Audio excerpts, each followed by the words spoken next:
Bob, you're next. I once plucked a seagull out of the sky with my bare hands just because my mate Dennis bet me I couldn't. David Street. Yeah, true. Go on. Where were you? On Redcar Beach, northeast of England. What were you doing? I was eating chips. The bird comes for the chips. That's a classic North East chat-up line, isn't it? Like, birds come for the chips. So which hand are you holding the chips in? I think it was the right, because as I remember it was... That's your left. Yeah. That's your left. Your left. And are you left or right-handed? I'm right-handed. OK, you've kept your dominant hand for bird catching. It's ready. Not just bird catching, there's all sorts goes off on Redcar Beach. And so do you catch it with one hand or two hands? I caught it with one hand. Just like that? Yeah. When was this? This was be about 77, 78. Years ago. You're looking good. It was the early days, actually. It's very prevalent now, isn't it, them swooping down for ice creams? Yes. But in those days, it seemed quite a rare event. You could hold your chips, that was part of the game, and keep hold of them, let a pigeon get them, and, you know, let it take its... A pigeon, you say? Seagull. Seagull. Sam, what are you thinking about this? I think it's not true, because they're massive. Oh, it's a big bird, yeah. Yeah, they are massive. And in 77, how big would you have been in 77? 6 foot, 6'2". Something like that. So, Miles, what are you thinking? I think it's true. And if not true, it's a sort of charming kind of Ken Loach film. Well, this puts David in an unenviable position. David? I still got it. I'm not saying you haven't got the speed, but you've got to connect with the leg of a large seabird. It's not a leg, is it? Well, Do seabirds have legs? What do you call it? You know that thing that their foot is attached to? What would you call that spindly bit that goes up to their body? Well, now you say it, it's a leg, but doesn't that seem a bit odd that birds have legs? You know when you get served a chicken or a turkey? It's a chicken leg! Exactly. So, come on, what's it going to be? OK, I'm going to go lie. Oh. You're saying... Are you sure about that? No, I'm not sure about it.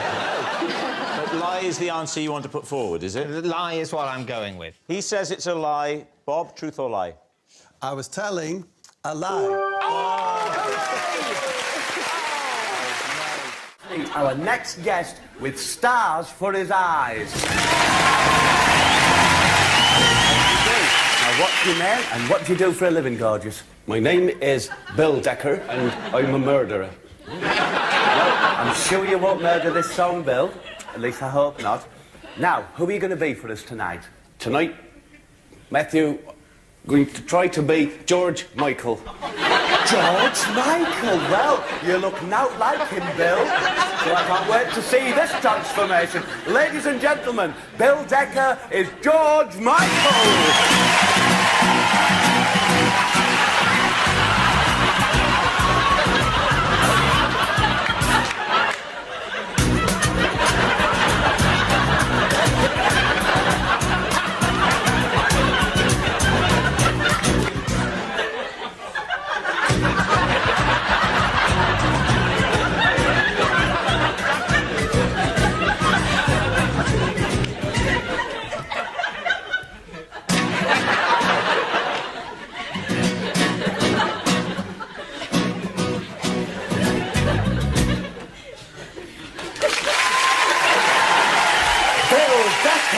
What a transformation! Flipping heck!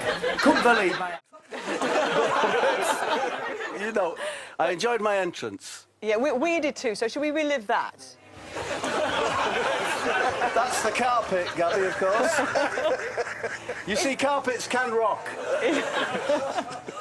Yes, I held it aloft there as if to suggest victory, but it wasn't to be. Is that a twist part? Was that ribbed? I couldn't quite tell. No, that was a simple twist, an 80% wool polyester mix, $4.99 a square yard. You know, rip up your laminates and let's put some carpet down. If anything comes from this, let's get this country carpeted again. It was a wonderful moment to get us going, and what was a rock and roll match, wasn't it, Tony?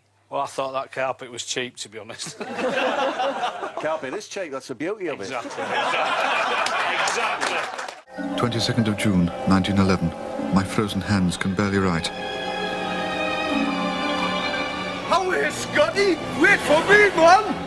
God, Johnny, aren't you even in the slightest bit cold? No, not at all. I'm sweating like a pig, man. Why, you feeling a little bit chilly, are you? Here, Scotty, do you want to lend me shirt, like? February the 12th. Today is a bad day. Michael's fell into a crevasse. And I'm beginning to suspect that it was a mistake to put Geordie in charge of the provisions. What have you done, man? You've packed nothing but crisps and lager. Course not. Look here, Scotty, I got brown ale in this one. We need food, man! I thought, like, if we got a bit peckish, you know, we could get something from the kebab van, you know, when it comes round. February the 20th, we saw a figure in the distance. At first I thought it was one of the Norwegians beating us to the prize. Then I realized it was something far, far worse. Geordie's girlfriend? Come on, lads, you know it's Saturday night, it's Bird's night, you don't mind, do you? Oh, you took your time, didn't you, pet? I can't go fast with my heels on, Geordie. You didn't want stilettos, this is the Antarctic, you want trainers like these, man! They didn't go in me skirt, Geordie, and I've got to wear me skirt or no one has seen me tan. Did you go all the way up to base camp, like? I want to go to a wine bar. Paul first, then the wine bar. How are you? See you, lads. February 21st. Cannot write anymore, as I'm dead. Hi, Carl. Yeah, look at me. Yeah, back on the tracks to Success City. Yeah, Londonowski. Yeah, I know, Hilario. Yeah, with the Tootsie Roll on top. I know it. I know. Look, listen, I've got a 1-minute elevator hug and pitch with Jeff Linton. Yeah, the Jeff Linton. I know, Mr. Marifats. Yeah, so I want you to bullet point the tits of our scissor leasing startup. Yeah, I want him out, thought and bold, first delivery. Yeah, you got it. Pringle that over to me ASAP. Yeah, okay, yeah, and hey, Carl, lay off the Gregs. Yeah. So anyway, have a cappuccino on me. You are, as always, a Victorian chin. Yeah, so ciao and Bella Magnolia. In a hostile environment like this, you're not going to survive very long unless you can make fire. And I'd like to show you a little trick that I learned from an animal friend of mine. Here goes. Simply put the twigs between your loafers. There we go. Start generating the friction. Bingo. Fire. Fire means hot food. Yummy. Now, earlier today, I ate a mouse's mind. I captured the mouse and ate its mind. And in that way, I was able to read his mind and find out and locate where the nearest block of cheese was. It's another good tip in this harsh...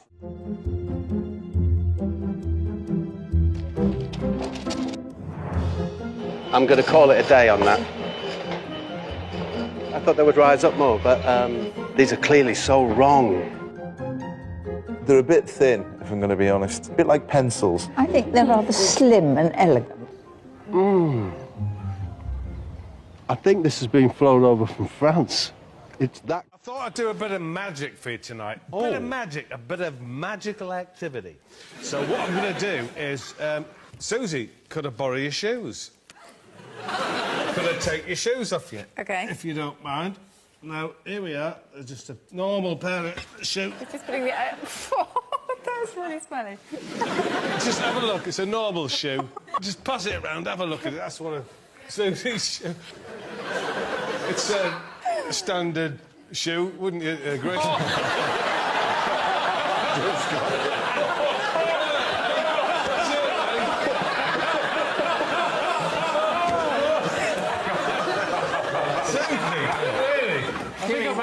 I'm quite intrigued now. How bad is this one? Oh. Just Why is that magic? What's magic about? I haven't started the magic yet. So you know. What, McClammy? And explain the goddamn awful start to the season. How are you picking your team? What are your tactics? What are your goddamn tactics? So, Steve says, I'll tell you, Mr. Fernandez, just listen. I choose the team from the adults in the squad. I put the one with gloves into the goal. For my defence, I choose the tallest lads, and in midfield I put the brightest boots. And then up front, I put one fat, one thin, and a winger to take corners that we win. I tell them all to pass the ball around and try their best not to damage the pitch. Come on, if we lose the ball, try to get it back.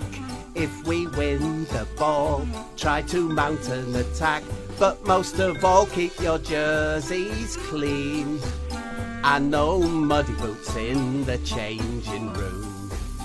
If Casper sees a player trying hard, he notes his name and writes it down. And then, at the end of the match, we give that man a fun and laughter bar. If we lose the ball, we try to get it back. If we win the ball, we try to mount an attack. But most of all, make it look like you're trying. And if the crowd says you aren't, say they're lying. Oh yeah, boop bap doop bop ba doop bap ba. Fun and laughter in the chocolate cuddle. Doop bap boop ba doop bap ba doo da. Fun and laughter in the chocolate cuddle. Boop bap boopy doop bap ba doo ba. Boop bap boopy doop bap ba doo ba. Fun and laughter in the chocolate suit. I tell the team. Oh, go on, Casper, do a dance.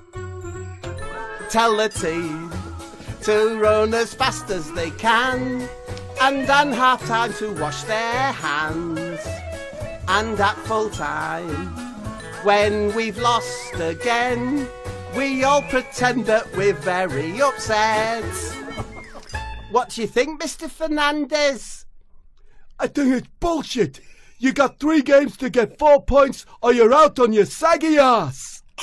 Yes, Mr. Fernandez. Of course, Mr. Fernandez. Hey, what's that on the top of your head? Is it a kipper fin? No, you donut. That's me hair island. My hair. Oh, fuck off with the songs already and do one. So Casper and Steve leave the office. Hey, Casper, lad. I think this might be our easiest destroy and exit to date. Casper gives him a smile and a wink, and they both tuck into a crispy fun and laughter bar. It's nutty shite in a chocolate cuddle. The British countryside without slides.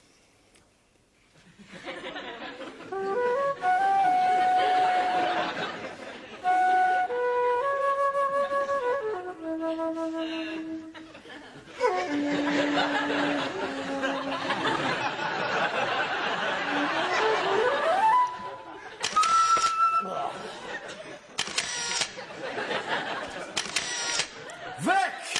Where have you gone? Vic! I arranged a fight with on the same day. I had a Think of it. Think of it. I thought of. I arranged on a day to have a fight with a butterfly. True, a crocodile, alligator or crocodile. I can't remember which, and a snake. And the snake is the most formidable foe. What? Crocodile, the alligator, crocodile. I can't remember. That's very difficult to fight a. You can't remember fighting a crocodile. No, I don't remember it was an alligator or a crocodile. It was very green. Sorry, I can't remember which one it was. But it's very difficult fighting an alligator just because their eyes. The handler said to me, you've got to get past the eyes because it's so evil the way that they look at you. But once you jumped on them, give them a smack or whatever, it's all right. It's not that bad a fight. I'm telling you the truth here. Where were you? I was in a forest near Maidstone. Right. No, but the animals were brought to us. The butterfly was a piece of piss. I just dived on it. But the snake, it was python, like a brown python thing. And the handler gave it to me, right? So what I would do is I would rattle them and then have a fight with them. But with a snake, you think you've got it, but it can make its neck smaller. Oh. So you lose grip of it. And they kind of growl at you, snakes. They don't go hiss, they go... they growl at you, and I lost that fight. So that day, I beat a butterfly, I beat an alligator stroke crocodile, but lost out to a snake. How did the snake beat you? Because I threw him down. Because you were too frightened of him. It's gone. You didn't have you halfway down his throat. You've got it, so you're thinking, right, I'll fight you now. So I called it nasty names and everything. And all that. But then it just slips out of your grasp and starts making this noise, so I wasn't up to that. But Was this therapy or a TV show? a TV show, yeah. Had you done a lot of drugs? No. Actually, if you were a commissioner says, I'd like to do a show where I fight animals, I'd have a fight. Bob Mortimer. Yeah, whoever. Yeah. So that was the idea. I had that clout. You can see that do you know you can online? see it on telly? You can see that on telly, yeah. What's it called? It's called The Crocodile Hunter. I've heard of that. So it must be a crocodile, I imagine, if they called it. I'm just saying. I once helped Damon Hill to Grand Prix success by presenting him with a pre-race snack. David's team. Well, it certainly tripped off the tongue. Thank you. What was the snack? A Scotch egg. And is there a definite correlation between him eating that Scotch egg and him being successful? He felt that the Scotch egg had helped him succeed in the race. He told me so. Is Damon Hill a close friend, Bob? No. Then why were you giving him food stuff? Well, I'd been invited to the Grand Prix.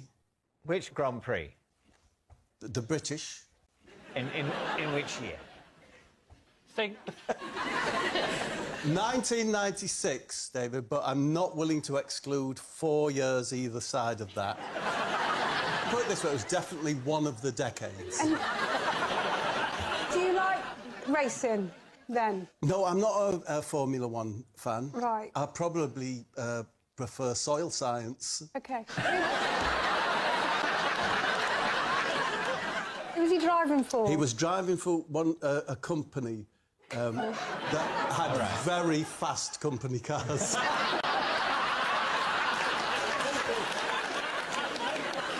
So, why were you permitted access to a major racing driver? Because his manager, Shane Tobacco. I can't remember his name. Can't remember his name. Shane, or whoever it was also with another bloke, you know, benefiting from hospitality. What was his name? Let's say Top Heavy Ken. But I remember we went upstairs on the bus. Damon was there. He had a bed in there. Like a sort of Winnebago. Yeah. And it had, you know, mugs with I love cars, I love handbrakes, I love headrests. And this is the day of the race. David, this is just like an hour and a half before the race. An hour and a half before the race. You've turned up an hour and a half early, because even though you're more into soil science, you want to soak up the atmosphere with a good hour and a half of waiting before the televised traffic begins. Yes. So you turn up. The last thing Damon needs before a race is any quiet time. He just wants a bit of hubbub on his bus. Were there any other people there apart from you and Shane and Damon? I was with my wife as well, yeah. OK. And... Top Heavy Ken. So me and the wife went up. I think when you go to someone's home or their Winnebago or whatever, you should... Do you know, like, if you're going to a dinner party at someone's house, you'll always take them a bottle of vinegar, yeah? So your gift to thank him for the hospitality was a Scotch egg? No. I call it pocket meat. Whenever I'm away from my house, I have pocket meat. Yeah. That's it. I have, like, a chicken leg or pork pie. And I thought, I've got some pocket meat. It was a Scotch egg in its cellophane. And I said, Damon, we all know that if you pop a sausage roll in an American's pocket, it brings him good luck. I said, maybe a Scotch egg would work for a British fella like you. And I gave it to him. Is that a thing? Yeah, very much. What, that if you put meat in an American's pocket... Processed Have meat. you ever heard of that? Not really, no. No. It's all been a bit of a lot of talking. I've quite forgotten the original bit of the story. Did he eat said Scotch egg before the race? I'll never know, Samantha, but after the race, He said that he took the Scotch egg round with him. He swore he did. In the car? I don't know whether he put it in the glove box on the passenger seat. Or whether he ate it. But, Bob, you're not claiming that he ate the egg. All I'll say is that when I was watching, when Damon went past, in his tailwind, a person next to me said, Damon's tailwind smelt really meggy, which of course is meat and egg. Meat and egg. So what are we thinking, Sam? Do you know what? Sometimes stories are so mad that they've got to be true. What I would say here is be wary when it comes to Bob. Oh, OK. Do you remember, David, that I think it was the last time Bob was with us, he told us Chris Rea told him to put an egg into his bath. I can't even remember. Was that true? No. But you believed it was true? Yes. Miles, what are you thinking? Well, I think that you're sort of somewhat cynically using this as an opportunity to tout your kind of charms. And you're hoping to kind of drum up work, and then your agent's going to get lots of phone calls saying, oh, would Bob Mortimer be able to sort of slip Gareth Bale a pasty and stuff like this? I think it's a lie. You think it's a lie? But you think it's true? I'm on the fence. Oh, dear. This is a horrible situation. I don't know. My instinct is it's a lie. You're saying lie? OK. Yeah. Bob Mortimer. A lucky Scotch egg for Damon Hill at the British Grand Prix. Truth or lie? I was telling the truth. He's done it again. It is an impossible situation. One egg thing's true, the other egg thing... How can I have disbelieved the wrong egg thing? So obviously what they'd make up some random thing about an egg and a long-departed 90s celebrity. Is he dead? He's not... No, he's not dead. He's just, you never hear from him. What does Damon Hill do now? He's probably into soil science. Right. Look, do I do anything? Do I get it? Go! Don't strike! Don't I strike! haven't. Step back! You've got one, you jammy sod! Bloody hell, Bob! Oh! Did you see it? Don't mind, don't mind. Keep it away from that tree, keep it away from that tree. Mind that tree, Bob. See the tree I there? can see the tree. Well, don't let the line get in the tree. Oh, he wants to run. Yeah, well, let him run if he wants to run. Oh, look at him go! Look at him shift! Keep it tight, keep it tight. Keep it tight, rod up, rod up, Do you see him? rod up. Get the landing net! Come round this way a bit. Don't mind, don't mind. Lift your rod up a bit. Not too much. Oh, Mortimer, look at this. Yes! Whoa. Oh. Wow. Look at the side. Yeah, look at you, boy. Yeah, with your snack pot complexion. Yeah, I know. Hilario. Yeah, that's because I went to LOL college. Yeah, listen, I've just got off a comfy call with Jeff, and the Jeff Linton, and his tits are rotating at quite a speed, around your idea biscuits for the chin strap bobble hats. Yeah, he reckons there's quite a bit of shit think gone into them. Yeah, so you need to spew your ideas out, onto a PDF, and let's start a thoughtopsy, exfoliate the dregs, and nourish the goose gogs. So Pringle that over to me, and we'll start a post-thoughtum. I know. Anyway, have a cappuccino on me, you are, as always, a southern puffin. Ciao, and bella oregano. See you, Cole. Policeman came round the corner. Fresh water. There we are. It's a discarded crisp packet, probably a savage or a native. More often than not, these are actually half full with fresh water.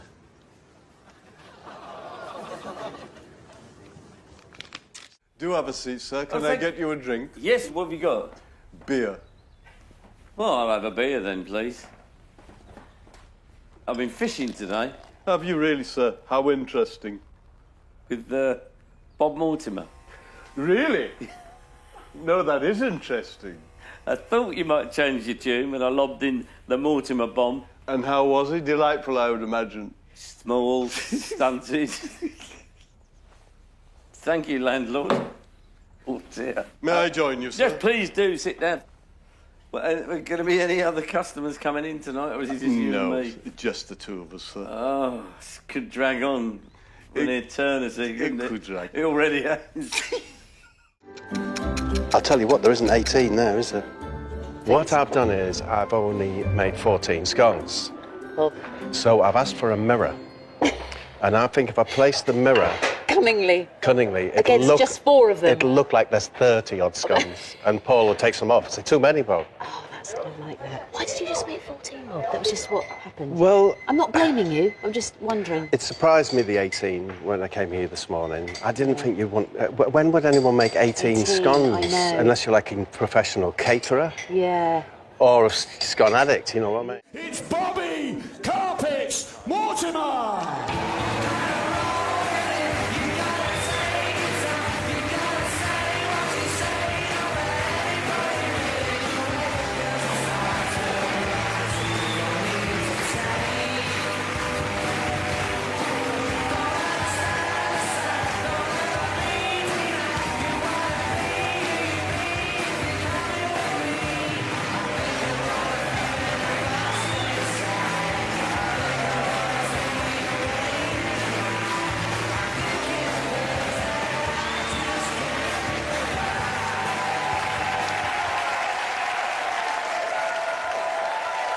Your referee, Mr. Vic Reeves. I said, we hate laminates. I said, we hate laminate carpets. We hate laminates. I said, we hate laminate carpets. And as Bob leads the crowd in an impromptu sing-along, Tony Green and Vassos Alexander take their seats in the common. Dance players have really taken to their personas that they've created. They've kind of gone with it. Bob, tell us how you got to become Bobby Carpets Mortimer. Well, it's just through my love of carpets, really. No, listen to you all. You know, like, all I see is laminates everywhere, tiles. And so I'm here to represent the carpet, whether it be patterned, weaved, and let's not forget the underlay, Gavin, which ultimately will define the longevity of your carpet and increase comfort and soundproofing. Carpets, ladies and gentlemen. Now, I'm going to tell you future. I'm not actually from round these parts. No, I can tell. I'm from Yorkshire. Right, I'm on the run, actually. Fraud. Right. Changing vehicle registration. I expect you saw the police coming, did you? Absolutely. I'll shake your hand on that. And away. OK, so you want to know about whether your fishing trip will be successful? Yes, please, Costa. I can do that. Oh, yes, I can see you. I can see you on the sea or a large lake. Yes, a loch. Yes. On a loch. Loch Earn. Now you're very good pike loch, yeah. I can see you then. Are you with someone else? You're with a much younger man. Is it your son?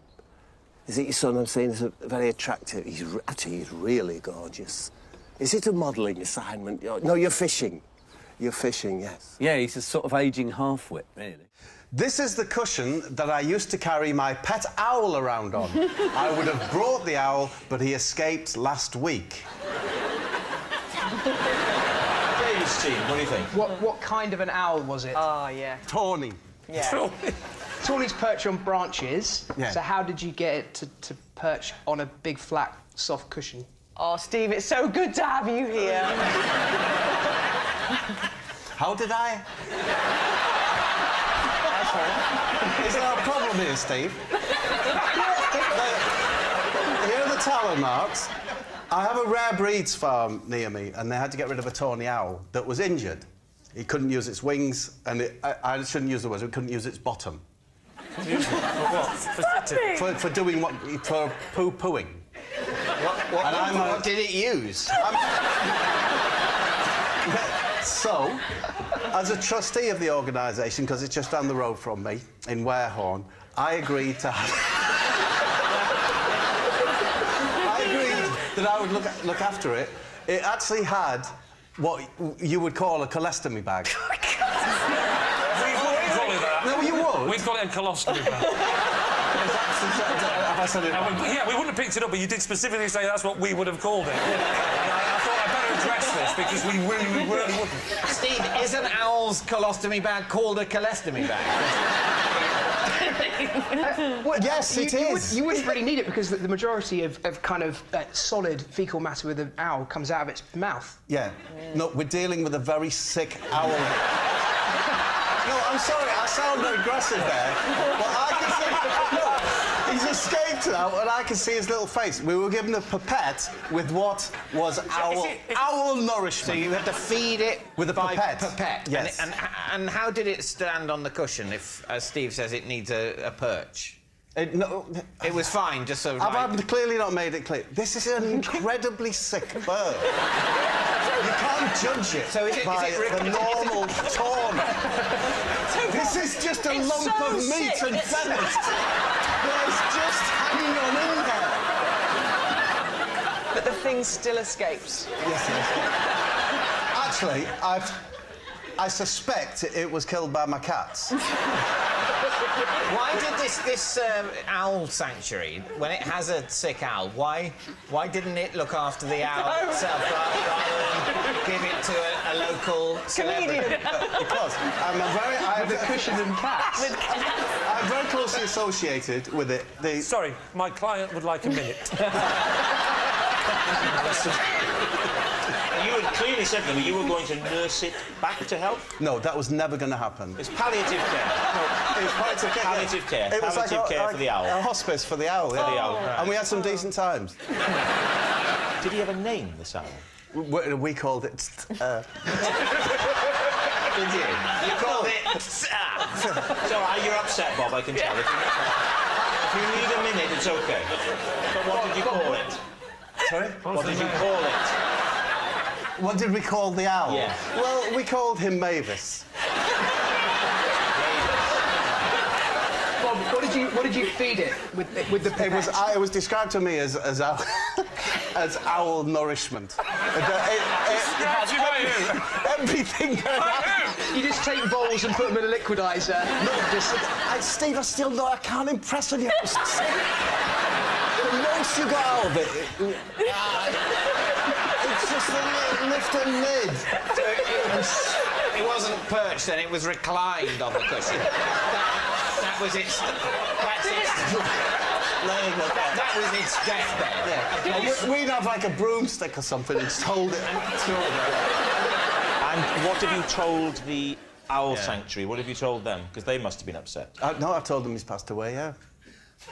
And they said, well, that's fine, we knew Mavis was going to die soon. That's why we gave him or her to you, a comedian who lives locally, to keep on a cushion in the same room as some cats. So my client would like to change his plea.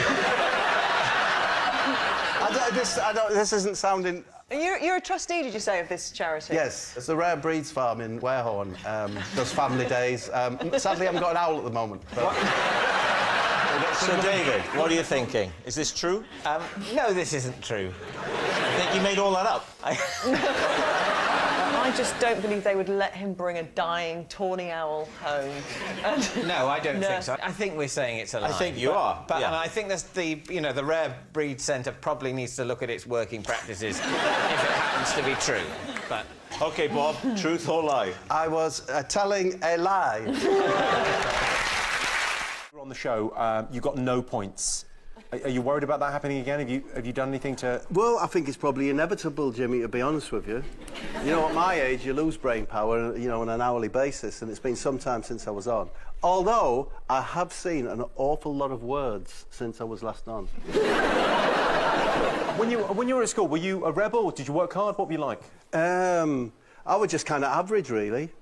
You know, I got C's and everything, including me alphabetic spaghetti. That kind of joke. I've got... Bring you a bit of good luck on the show. What do you got? Oh, I've got my lucky cheesy puff wig. I don't know if it's on the right way round. Perhaps you can advise me. I don't want it to bring me bad luck. Oh no, that's. So it brings the intense look that's associated with orange cheese very close to your mind. That's the theory. It's just traditionally styled with a parting, Jimmy, you know. No, perfect. I think you've realised one of them's gone a bit astray. It might be in the wind machine. Yeah, that's called a Chappaquiddick. It sticks up, and that's where the really intense good fortune is. That little fella there, a Chappaquiddick. Have you ever worn that out? Yes, I have. Yeah, I have. I wore it at a wedding.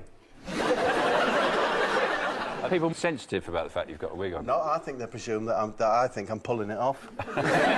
It's a long shot, let's face it, but if you win, how will you celebrate? It's a very long shot. I don't know. I'll go to Stoke. Something like that. I'll tell you what, if I do win, I'll give Lee a nice, like, really properly thought-out kiss. Oh. When you say properly thought out? Well, properly, I'll think out all aspects of it, how I approach him, how long I linger, how much saliva I generate, etc., etc.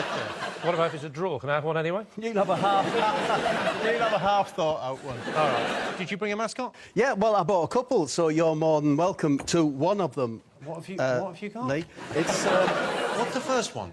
They come together. I bought them in a market in Lagos. This one here is tiny little feet that seem to be buried in the Earth's crust. And do you hear that beautiful sound? Oh, it's beautiful. To generate the look, I was told, when I bought them, she said, good luck with them.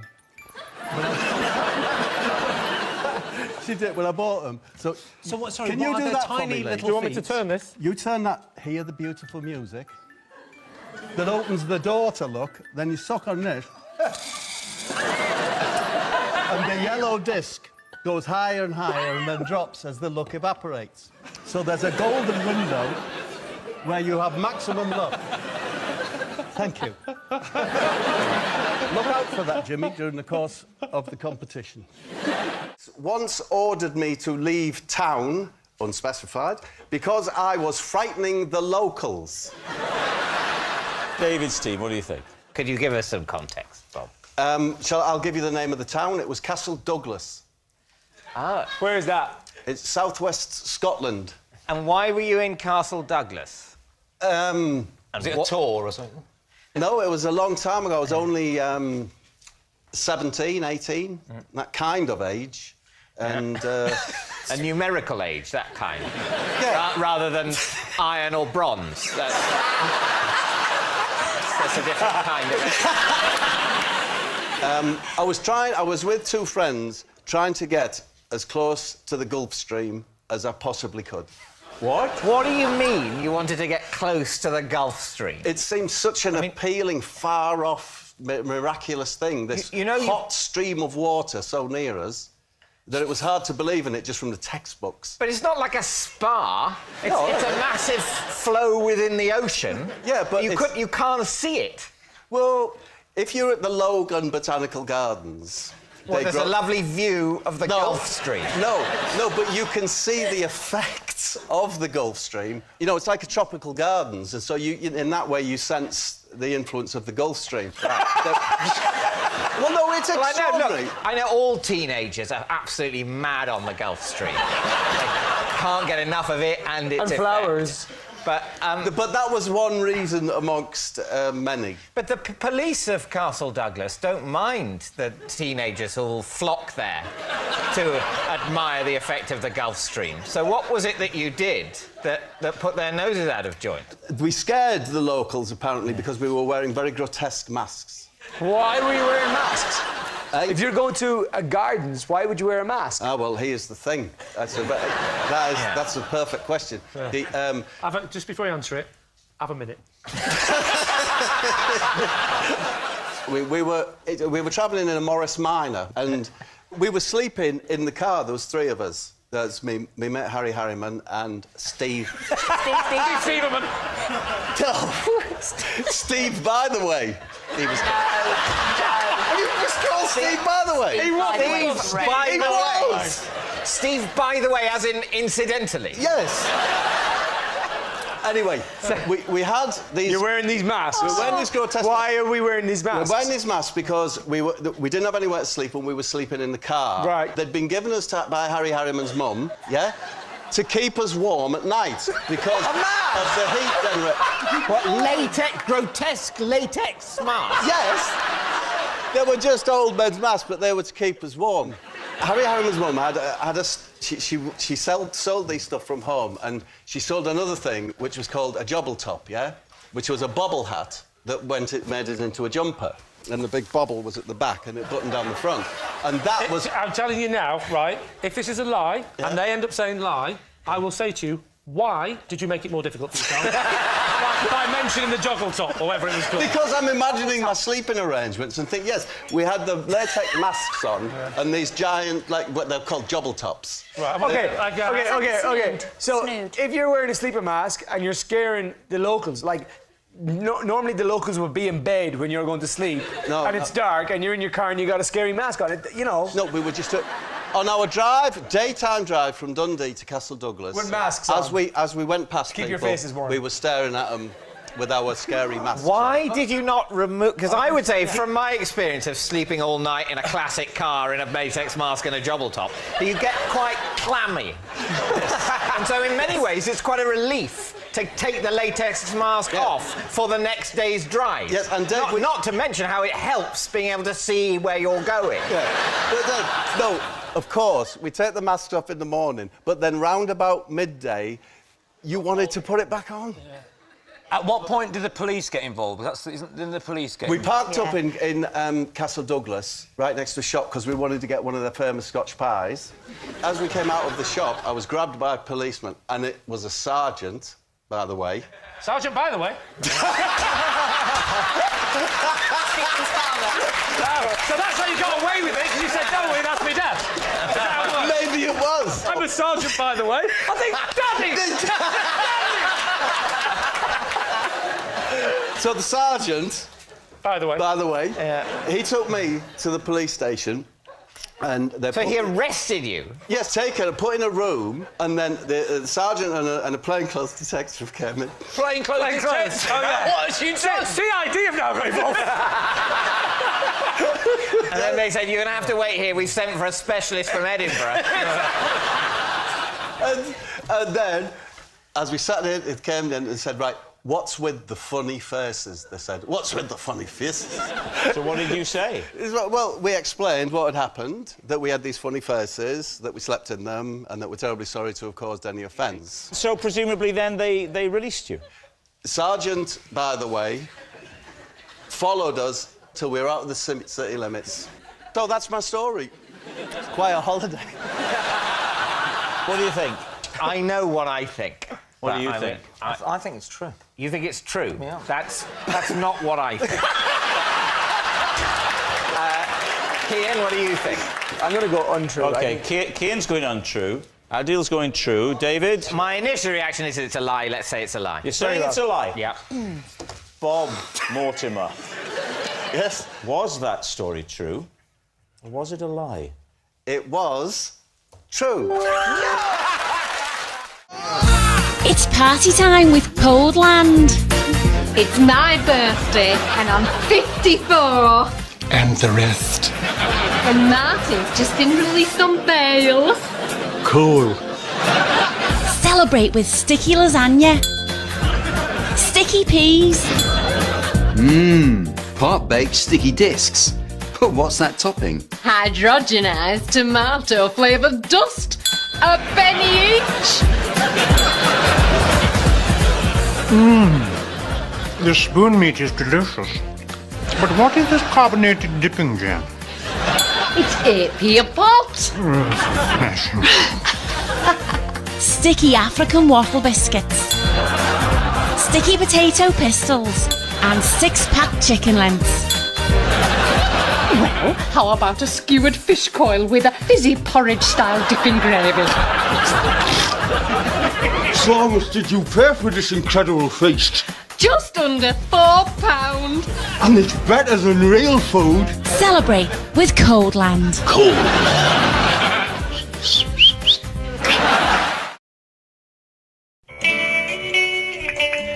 I'm sending you this song, Mr. Fernandez, because I don't think we had a proper chance to say goodbye.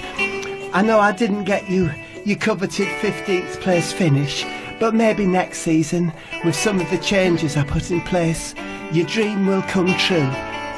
The offices at the club have never been so beautifully carpeted.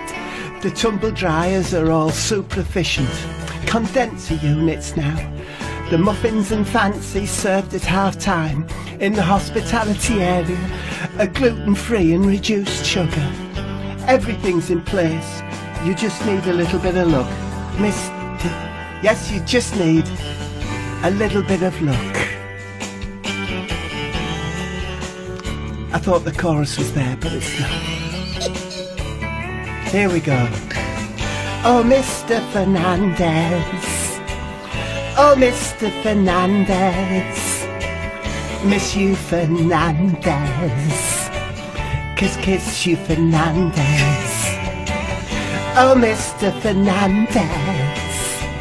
Mr. Fernandez. Kiss you, Fernandez. Still miss you, Fernandez. Thank you for giving Casper the chance to manage an average club.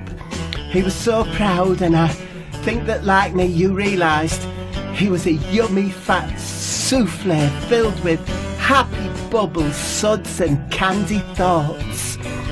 Maybe we could visit the club one day and fluff up the carpets in the areas of heavy traffic. We'll always remember you, Mr. Fernandez. Oh, Mr. Fernandez. Kiss you, Fernandez. Oh, Mr. Fernandez. Still miss you, Fernandez. Oh, Mr. Fernandez. Oh, Mr. Fernandez. Miss you, Fernandez. Kiss you, Fernandez. So sorry we took you to the cleaners, Mr. Fernandez. 3 times a lady. 3 is the magic number. 3 is the magic number. Free Nelson Mandela. That doesn't really work. It's like 3 the number, not free as in freedom. Whenever, however, speak to somebody who's actually had a shit. My isolation poem. I sit on my sofa, remote in hand. I gaze through the window at the promised land. Vapours from me crotch bring me back to me chair. I need more biscuits, I need more eclairs. I've been up 4 hours, but it's only 10:30. Watching Escape to the Country and Dragon's Den. The bin men arrive and disturb my malaise. I need more chocolate, I need more mayonnaise. I go to the Kazi to clear some space for the fritters and peanuts and Kipling cake. But the bog roll is empty and the tap is upstairs. I need more digestives, I need more eclairs. Thank you very much. Me eulogy to you in case we run out of time, Paul. You mean time fishing or time in life generally? I'm going to say a mixture of both, yeah. Well, I've done mine.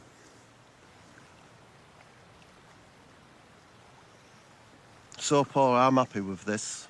Are you ready to receive it? Yeah. So, think of some churchy music. Think of all your friends around, yeah?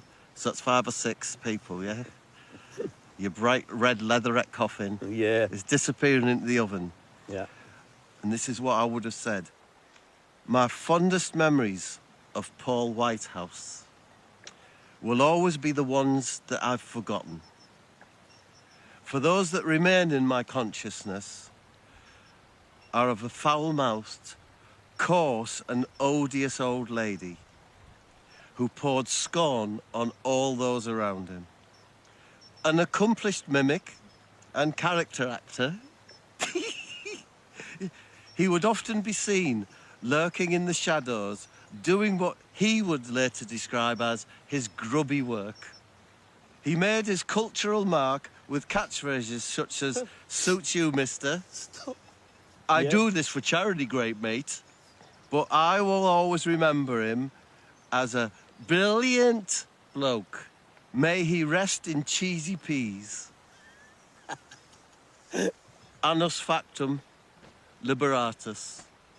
And so now the coffin trundles its way into the fire. I leave the church, surrounded by a bevy of lasses. Well, thank you very much. It was That was almost genuine and occasionally touching, wasn't it? Yeah, I just thought it was best to be honest, you know. I've done one for you. Obviously, you can think of some of your favourite music, if you like. I'll get you in the mood, right?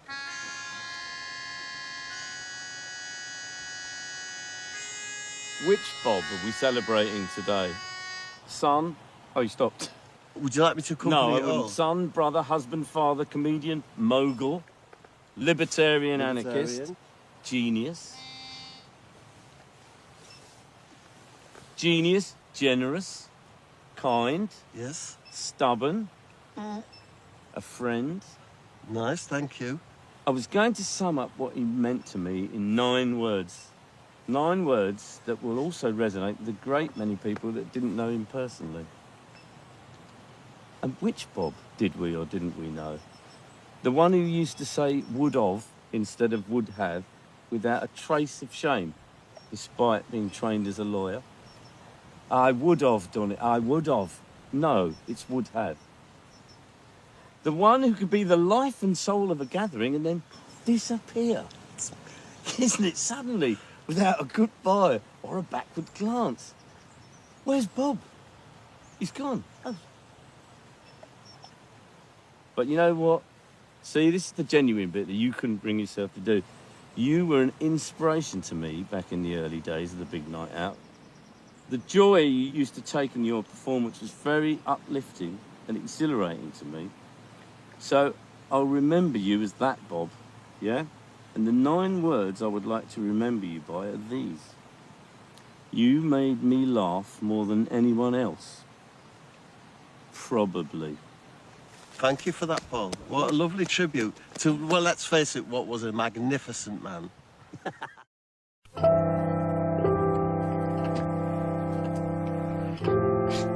The gasman arrived and wife says, "Let me fucking deal with this." So the wife bounced downstairs, right, and answered the door. A youngish fellow, all nicely tanned up and looking really smart, like in his nice gas uniform. Hello, love. British Gas. Come to turn you on. Oh, hello there. You can turn me on any time you like. It's been a while, you know. Come through and I'll show you where the meter is. Could I get you a nice cuppa and a biscuit selection? No, I'm all right, thanks. What about something a bit stronger? Maybe a sexy cocktail? I make one called Knickers on Fire. It's based on an egg fucking log. No, I'm okay. Well, don't hesitate to ask if there's anything I can fucking fetch you. So the man tested the area around the boiler, like, you know, and all the pipes, and he said he's not getting no reading for gas, but he agrees that there is a smell of gas near the boiler, like, you know. My wife says, "Here, let me have a fucking sniff in there. I've got a very sensitive fucking beak. I can sniff out a bad egg within minutes of it going on the fucking turn." Would you like me? Well, love, I don't want your legs swelling, like, and juicing up, you know. No, fuck off and sit on the stairs. I don't want you creeping about when I've got company. Okay, love, I will do. Right, let me squeeze past you, and I'll have a good fucking root about. Then I hear a shout. What the fuck is your puffer jacket doing in my fucking boiler room? At this point, you know, Bob, I realise I might be in deep shit. Oh, it fucking stinks! What's this in your fucking pocket? Well, I know straight away what it is. It's a selection of me pocket snacks I'd forgotten to take out of me puffer. More precisely, a crab stick cluster, a chicken wrap and a corned beef slice. I should have fucking known it would be something to do with you, you fucking Doyle. You creepy, nasty little fucking spook. No, I'm sorry, love. I forgot about them pocket snacks I left over from when I went to have a stay at the bus depot. Like I give a handful of fuck about your shenanigans. Now apologise to this lovely man of the gas for wasting his time. No, I'm sorry about that, you know, mate. No worries, just glad it's all sorted. It's so kind and pleasant. Let me show you to your front door. I shall tell your superiors what a gentleman you're fucking me. No, he leaves like, why can't you be a decent, good-looking man like him? Now get in that fucking kitchen and not look at an egg omelette with a couple of porches on top. I don't want to see your fucking wonky face again unless it's delivering me my fucking eggs. Yeah, I will do. Sorry, love. So I'm back in the spare room waiting for escape the country when so I can take the wife a tea time pan of scrambled. Oh dear, if only I'd eaten them pocket meats, you know.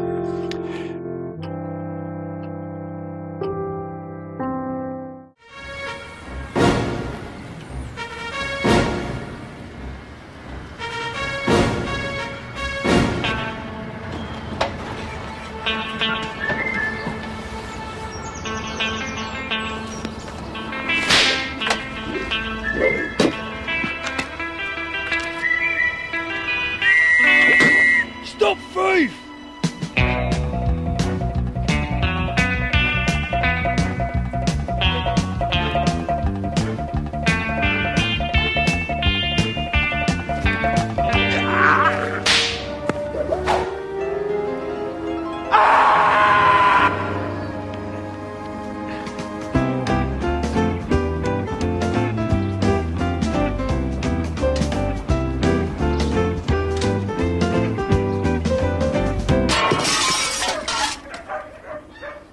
Hello. Hello. What do you think you're doing, throwing partially drunk milk bottles through my window? Well, you haven't got a doorbell, have you? I know we haven't got a doorbell, but you could have knocked, couldn't you? No, I couldn't, actually, because I've sprained my wrist. Have you? How'd you do that? Throwing a bottle through the window. Anyway, that's not even my window. That's my window. Oh, that one. That one. Now come inside. That show we did, Ken, with him up in Manchester. Manchester? Up north. Up north, yeah. John Thompson, Caroline Ahern, Royal Family, John Thompson, Coronation Street. They've gone on to great things, whereas Coogan has What was gone... it called, Eric? What was it called? Dead Good Show. Dead something. It was the It first... died of death anyway. Ka-choom! I once set fire to my house with a box of fireworks. David Mitchell's team. Was this on purpose? It was done out of ignorance. What age were you? I was somewhere round about 7. I want to know where you grew up, where a 7-year-old can buy a box of fireworks. I bought them in the shop near where I lived in Middlesbrough. It was a box for 2 and 6 of standard fireworks. That was the brand. Standard brand. That sounds exciting. Standard fireworks. Yeah. A normal level of excitement will be endangered. Yeah. For a bonfire night, you will forget. But it says standard, but then it's... Well, that is standard for a firework. Yeah. So you're in your home, and you're 7 or 8 years old. I'm 7 and I'm on my own, yeah. On your own? Yeah, and What on one of the fireworks, I think it was the sparklers, it said, not suitable for indoor use. Which, at that age, makes you think, that means they're OK. Could you just not read the word not when you were being... Did you think not was the brand? You go, oh, lovely. I love that not brand food. It's not for human consumption. You know that logic that says, well, people have obviously tried them indoors. I've discovered they're not suitable. Yeah. So therefore, I won't use them indoors because I want to live. If you look at a big firework, it won't say not suitable for indoors. It's obvious. Yeah. Right. But on the sparklers, they chose to put it on. So what happened? I lit the sparkler. The sparks went into the box of fireworks, a standard box, and set them off. And I carried the box of fireworks, now beginning to light, into the kitchen, and I threw them into the kitchen. I thought it would be more suitable. I think you're right. The kitchen, of all the rooms, is the most suitable for fireworks, isn't it? Because of the oven, the gas, the stove. There is fire naturally in the kitchen. Yeah, there's a lot of... And it's more wiped down. Yes. Less cloth. So what happened then? They went off in the What was the sound like? Was it bing, wee? No, these were only standard. And, you know, I remember, as I'm sat here now, wiping the scorch marks off the floor and thinking that my mum's going to kill me. Yeah. And so I'm going to be in big trouble. Then I went back into the living room. Unbeknownst to me, I dropped one. And the living room was completely engulfed in flames. It sounds to me that if you're on your own at home at 7, your mum's pretty laid back anyway. She said, son, will you sit here and look after these fireworks? Whilst I go out to the bingo. So, you lit the sparkler. A spark went into the standard box. Yes. The box starts to go. You go, uh-oh, I must get them into the most suitable room for fireworks. Yes. The kitchen. No need to go beyond the kitchen to the outdoors. Yeah. Mum said don't go out.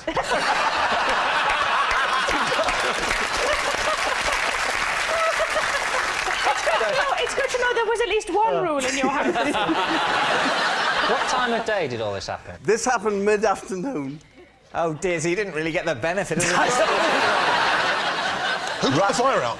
I went to next door where Miss Best lived. She was about, bless her, she was about 80.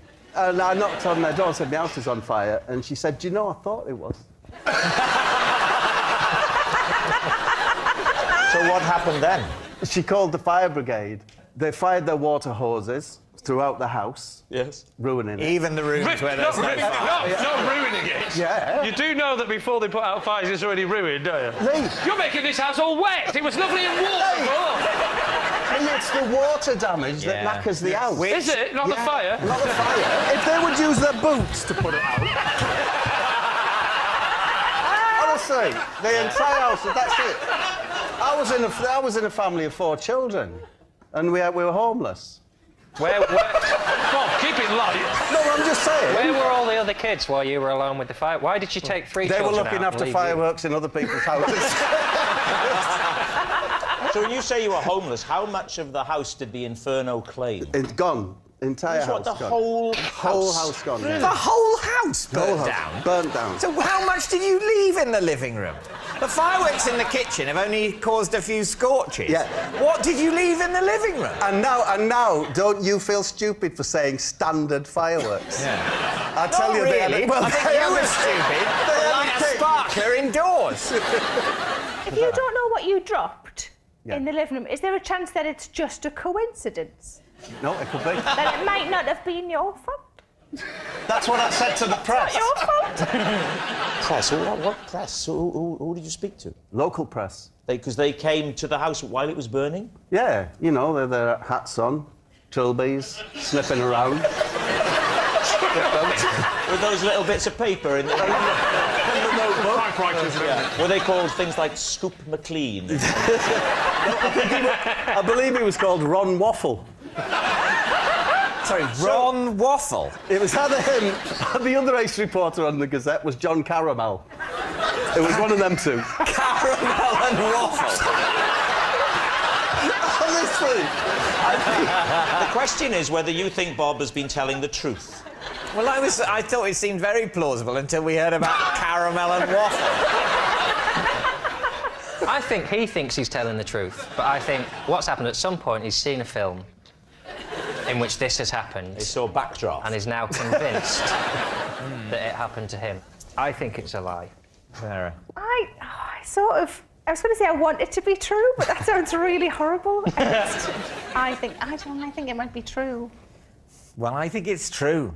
I think it's true. So you're going to go for true? Yeah. OK, Bob, were you telling the truth or were you telling a lie? I was telling the truth.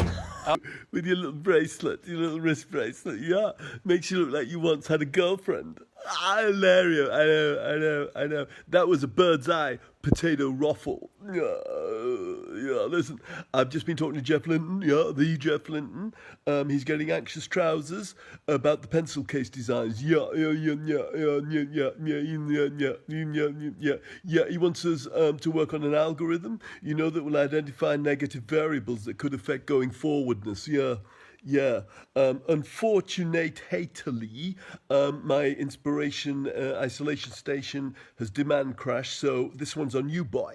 Yeah, so you need to backcomb the living shit out of this hairball in case it unravels, yeah? Good lad, Cole. Yeah, listen, have a cappuccino on me. You are, as always, a buttery spaniel. Yeah. So ciao and bella fracciato. Looks like another sleepless night. Oh, but darling, that's alright. Just as long as you are holding me tight.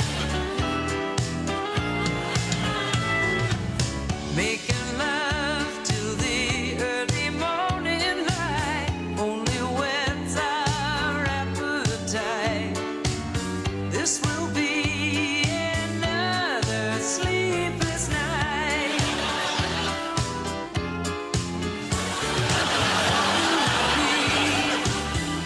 While the moon shines in through the window, let your love flow, hold me. We can orchestrate love scenario on the radio. And it looks like another sleepless night. Oh, but darling, that's alright. Just as long as you are holding me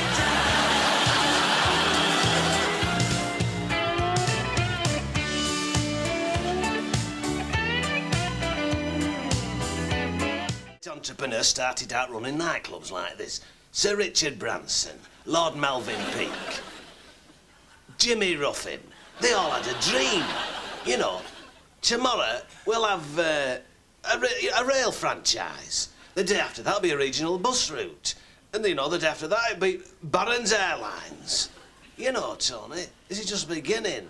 After that we'll be supplying blackberries to Wimbledon and ink to the civil service.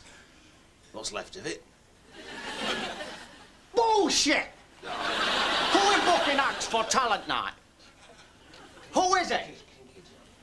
Who you say? Kinky John! Oh, God, I've got serious reservations from my heart within now. I don't know why you persevere with that boy. He a bad man. He a bad influence on you. Tony, sometimes it makes me want to be sick. Well, be sick then. But we got to pull this club out from the black into the light. Tony, this club is a golden diamond. I'm gonna be sick now. If you talk nothing but bullshit, Paul Bowen, bullshit. The books prove it. That night you had little people on, smoked pipes. I'm not even looking. That night was shit. You silly Perrick. You Perrick, Paul Bowen. This club, you go run away from it. Go run away from it, Paul Bowen. You got no balls. Got no balls for the job. No balls. It's 1 hour before doors open, and head bouncer Carl Palmer is giving his staff one of his legendary pep talks. Right, I want you to be particularly vigilant tonight on dress policy, right? No jeans, no trainers, simple as that. What is it, Chris? Does that include other sports equipment like nets, stumps, balls and that? No, it's just trainers, Chris. It's not actually the sporting nature of the training show that's led to it being banned. What is it? Well, no, you listen to me. You bank managers are all the same. You got to have a dream. We could have rail franchise. Yeah. Our regional bus route. Yeah, you won't be laughing, Buster, when we have franchise to supply strawberry to Wimbledon. Yeah, Wimbledon. Perrick. Can I book holiday for next year, please? Yeah, of course you can. Right. Where you going? I don't know yet. Are you taking your fat mother? I suppose so, yeah. You don't have to. Right, I won't then. Yeah, you take her the year after. All right then. Yeah? So where you going then? I'll go to a river. What river you going to? I don't know any. Well, what about the Thames? That's a nice river. Where? The Thames. Right, I'll go there then. All right, sorted then, is it? Yeah. Well, have a nice time now. Right, I will. We're very strict on the dress policy tonight because Mr. Paul Barron... Lucas, because Mr. Paul Barron himself will be on the premises tonight, all right? So I want to run a nice... Big puff, puff him. You wouldn't say it on film, would you? No, I wouldn't. Well, don't then. Right. Don't say it here then. Right, I won't then. All right. I didn't say it. All right, I'll pretend I didn't hear it. Now, stop laughing, Rufus. I don't know what that gas is, you sure. Yo lot! Yo lot, get to your post now. That's really, isn't it? Yo lot, get to your post. Come on, carry on. Julie, she like hostess of club, you know, she looks after catering. It's mainly nuts. She looks after the nuts, make sure they're not dried up. She recently introduced cashew nuts. Paul didn't like it at all. I think that perhaps once over, she and Paul had something going. The reason I say this revelation is because I see bite marks on the back of Julie. And Paul is a biter. In bed, he bite. So come on, love. You know the way that he speak. Come on, love. Come on, let me bite you. Fighting Paul bound. All right, love.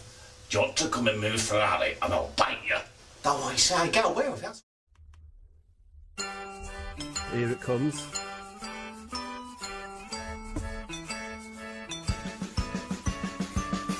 Put your Sports Direct anoraks on. Put your dumplings in the flask. Fill an Asda bag with chicken crisps and shout, look, Dad, hey, it's the fun bus. Daddy, will we go to the docks? Daddy, will we stop at KFC? Daddy, can we go to the dump? No, you can't, kids, just shout, hey, it's the fun bus. Once we're on, keep your vapes out of sight. I brought a pan for you if you need a shite. On our left is an illegal tip, and over there is a crack addict.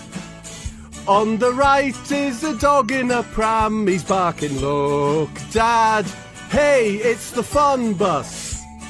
Can you see the motorway? We'll drive it in me clown car one day.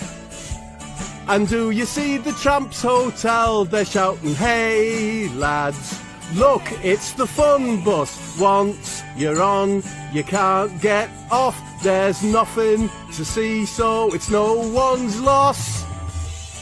Dad, I'm feeling really sick. Dad, I think I need a piss. Dad, how come you have tits? We hate saying, hey, it's the fun bus. Can you see the Sky TV van? And the donkey by the caravan? The fat bloke by the blue drink stand, he's shouting, Jesus wept. Look, it's the fun bus. Can you see the retail park? And the factory where they render pork?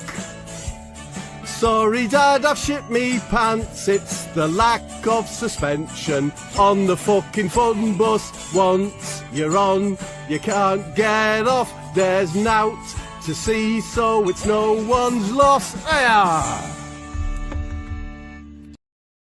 You look like the sort of might like a tinned meat. Spam or a corned beef or something like that. Yeah, can I see a menu, please? No, there's no menu tonight, sir. The chef's just done a special, one special. So that's it, there's no choice? No, sir. Are you for real? You're very, very real, too real. I could enter your dreams or your nightmares. Could go either way, left to right, either way. It's me, Paul! Oh, it's you! Yeah. I tell you what. You got a bit scary then. Do you know what, Bob? You've got to watch it, mate, because I was going to strike you there. Ramiers, I'm Ramiers. Ramiers and my extreme survival. Yeah, Ramiers here. I made these eye protectors from woodpecker's eggs. A very good idea. Now, I brought you here to one of the most inhospitable and hostile regions of the entire world. And if you don't adapt to your environment, you're going to die. So come and join me as I show you what...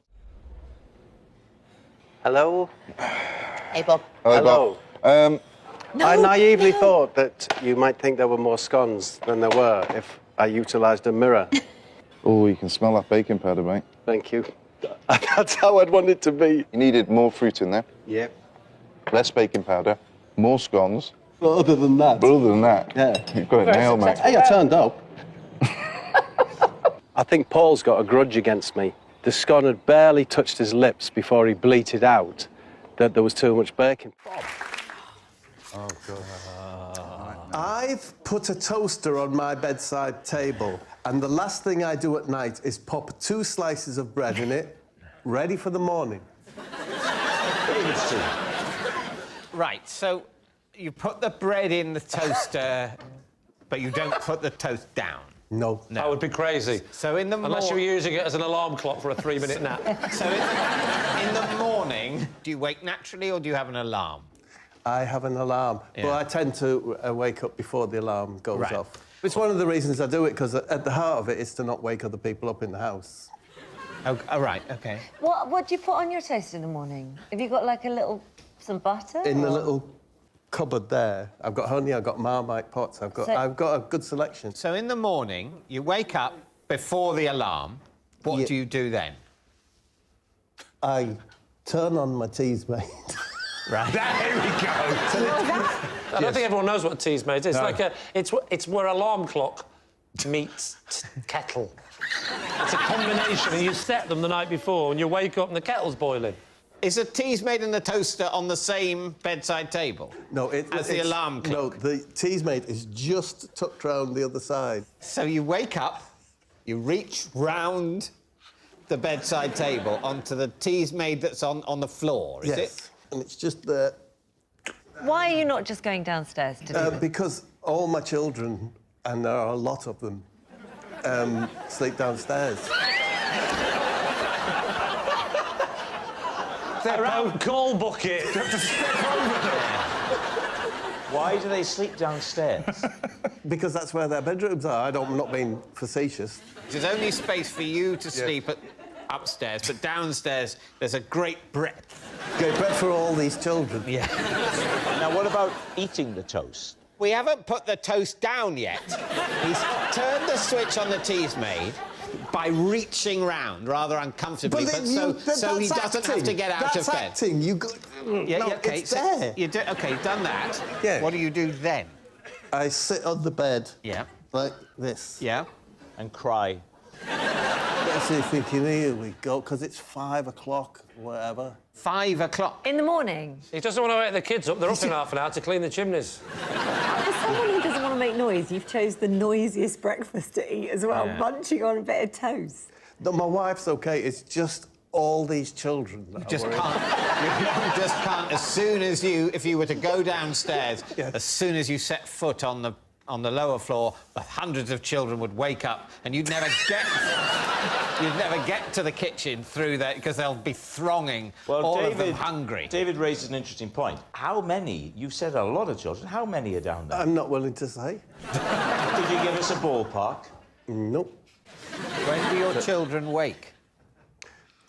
1 o'clock, 2 o'clock. So the older ones. You've woken up at 5 a.m. So you've got to kill sort of. This is why it's about making me sad. 8 hours. What do you do? So you sit looking at that toast for 8 hours.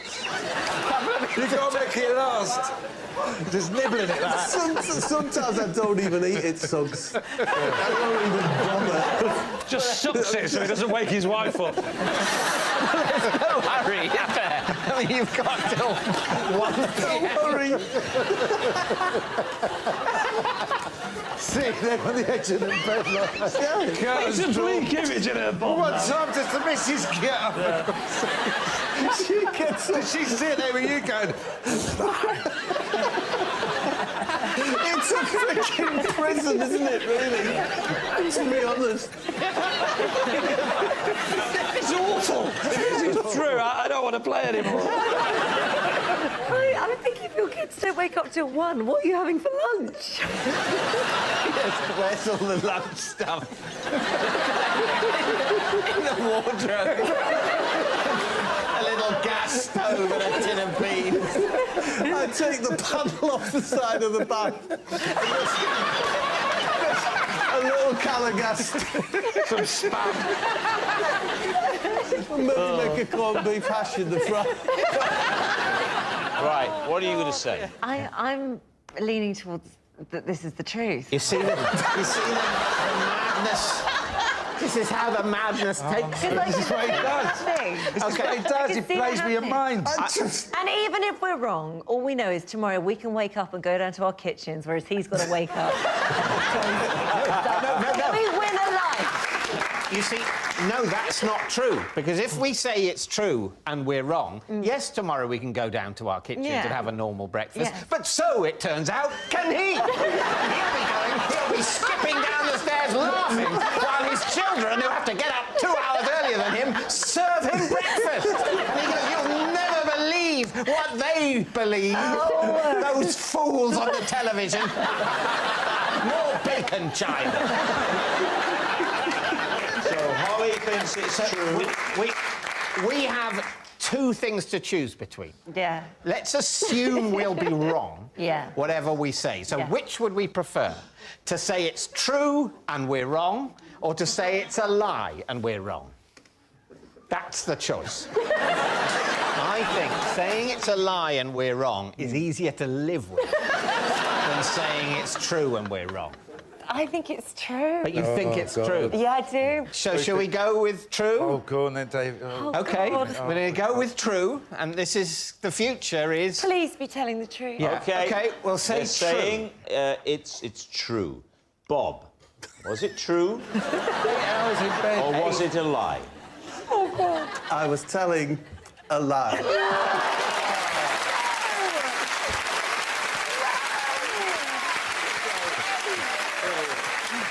Yes, it's a lie. Bob doesn't keep a toaster by his bed. Oh, my God, Bob, you're... That noise signals time is up. Yes, a lucky mascot. I hope it's going to bring luck. It's my pork pie presentation unit. You wind it up and all your diners can inspect the pork pie briefly, obviously just briefly, before they decide whether to have a go at it. Well, I mean... Well, it will go. I just thought it was cute, a kind of cute thing to bring along. It spins round as well. Oh, yeah. Oh, sorry, I didn't think I needed to explain that. It's a pork pie presentation unit. So let's show you. It's sort of like a very northern yo sushi. Well,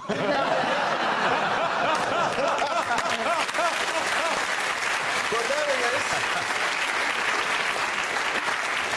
It's called Len Brief Crace, and I'm hoping he's going to bring me a lot of luck. OK.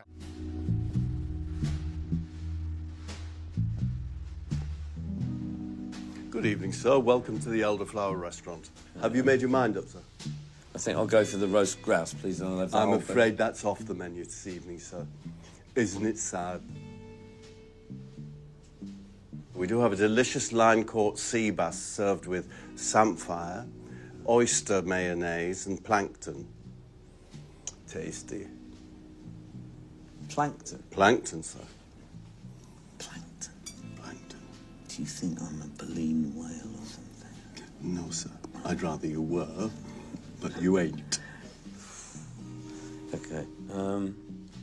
What about the Blackmore Farm mallard? Yes, what about it, sir?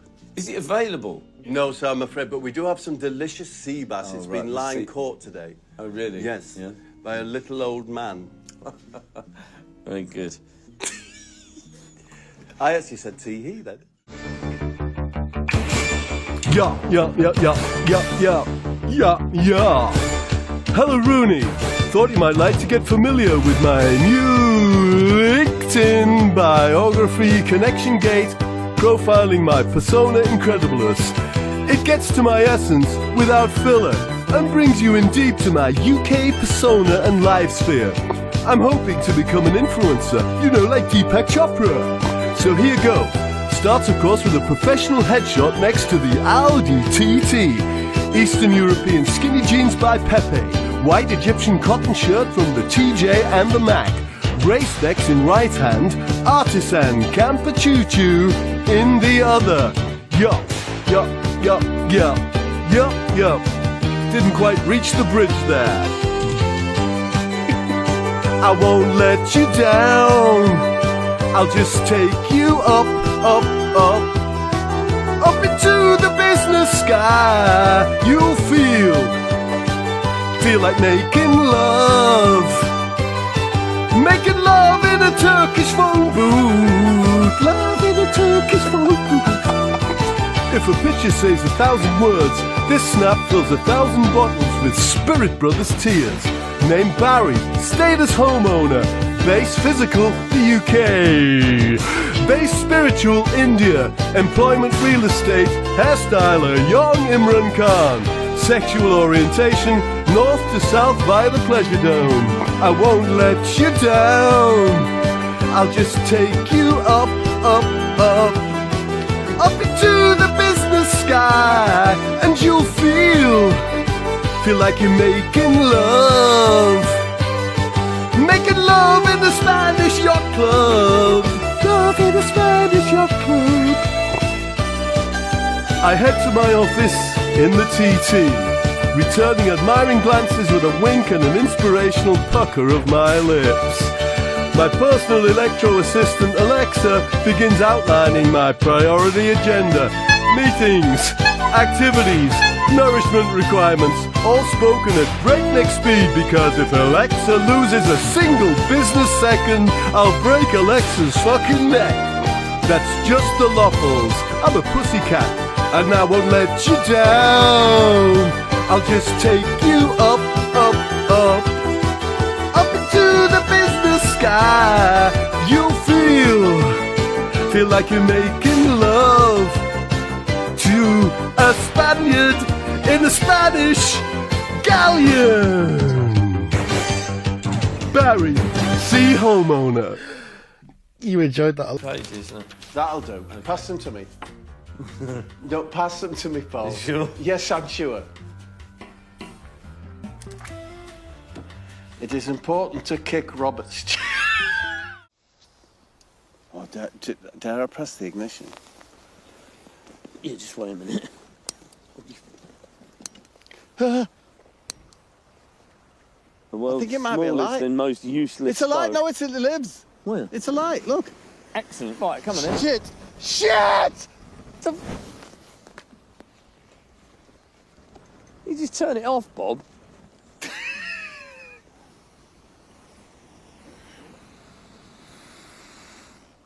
I'm sorry, Paul. I panicked.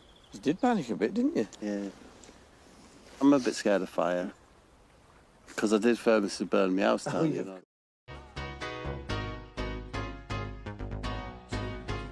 To hold and give, but at the right time. You can be slow or fast, but you must get to the line. They'll always hit you and hurt you, defend and attack. There's only one way to beat them, get around the back. Catch me if you can, cause I'm the England man. And what you're looking at is the master plan. We ain't no hooligan, this ain't a football song. 3 lions on my... Shut the fuck up, you little shit of a man!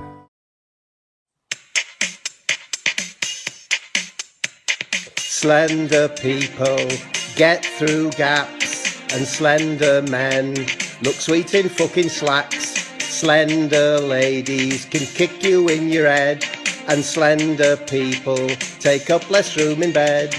Raspberry jam is nice, but it's full of fucking pips. Lemon curd is lovely, but puts inches on your hips. Nutella spreads quite easily, but it looks like turkey torn. Tomorrow I shall kill again, having had the word from God. Yeah. You do something and then you didn't even know he'd done it if you weren't there to look at him. And he criticised you for not knowing that he hadn't done something when you were thinking he'd doing something. How are you supposed to know when he'd done something when you weren't even there? He should ring me up in the middle of the night and say, I've just done something. But you didn't know if he'd done something. So he phoned me up, Ken, and said, I think Mr. Coogan's done something. I say, what did he do? What's he I done? don't know. I don't know. What's he done? What's you done? I say, what's you done? The phone would go down. So you never knew.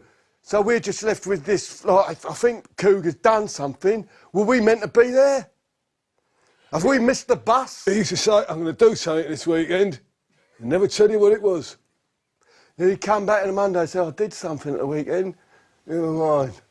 What you do at the weekend? Mind. Something. Something that you don't know about.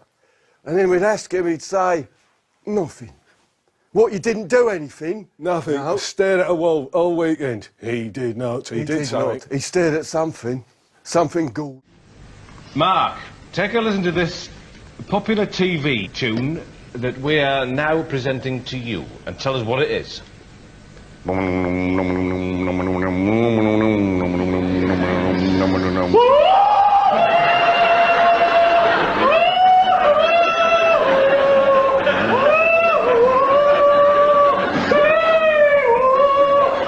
Doctor Who. Doctor Who!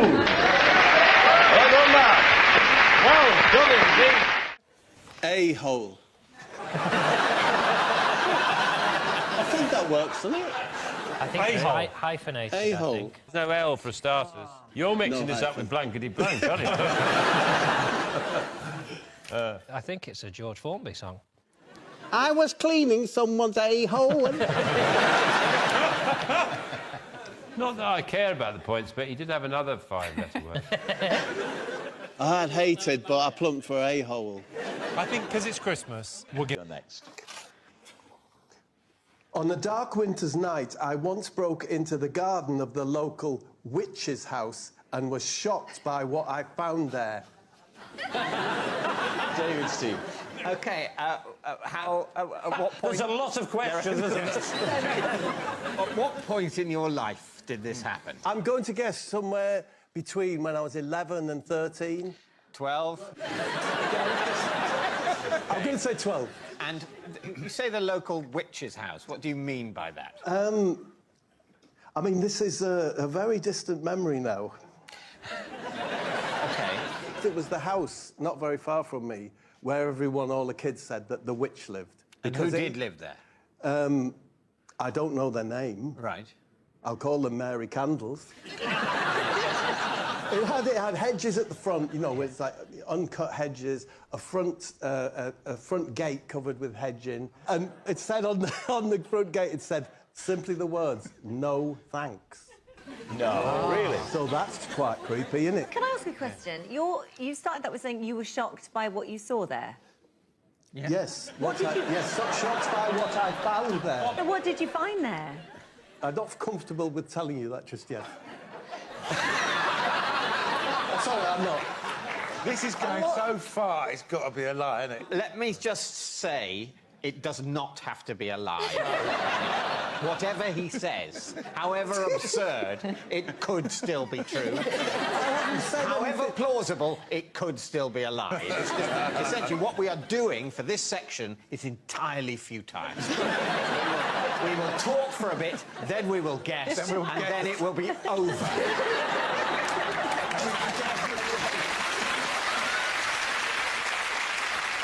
So how did you come to go into this house? Who were you with? I was with, what's he called? I was with Ken Numbers. I changed it, yeah. Ronnie Calculator's son. The vibe is, it's very unkempt, it's the gardening, because as we all know, Lee, yeah, witches hate gardening, wizards hate plumbing. Right. So we knew it was a female residence. Right.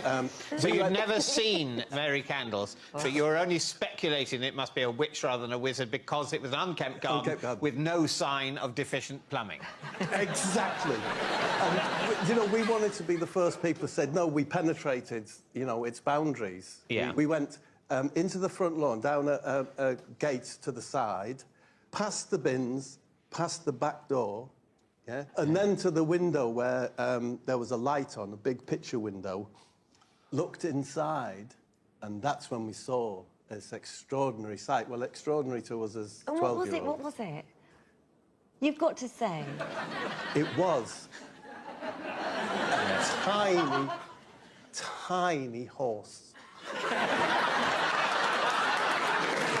And I'm not saying it was watching television, that was all that was in the room, was a tiny horse and a television on. I did get in the house. You got in the house? Yes, Mrs. Candles came out. Right. Oh. Yes, and she said to me, you're one of the Mortimer boys, aren't you? Were you? Yeah. So Ken said. And she said, would you like to come in and see the horse? And she took us in, and it stank of paraffin. It was hot. That's horse? Hot. No, that was the house. I think the horse stunk of paraffin. The horse did stink, actually. Did he? Yeah. Of? Meat, hot meat. As we were looking at the horse, I always remember this, she came in and she had a toilet seat in her hand. And she said, if I gave you some money, do you think you could get rid of this for me? What did you do with it? Just threw it on our way home, just threw it somewhere else, I imagine. Did she say what the horse's name was? Max. Yes. You'd have thought minimum.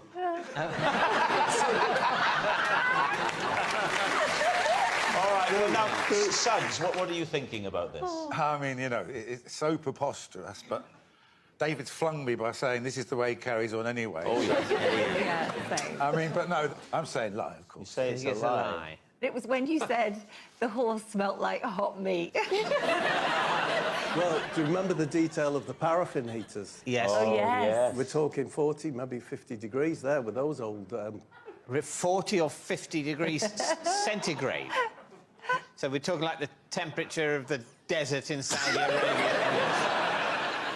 Did you ever see Mary Candles again? No, never. Never saw her again? Never saw her again. She probably melted in that heat.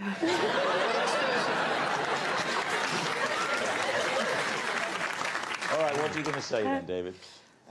Do we think lie? I think it's a lie. I think it's a lie.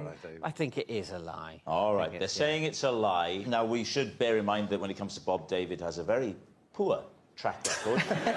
Let's see if he can be better tonight. Bob, truth or lie? I was telling the truth. No!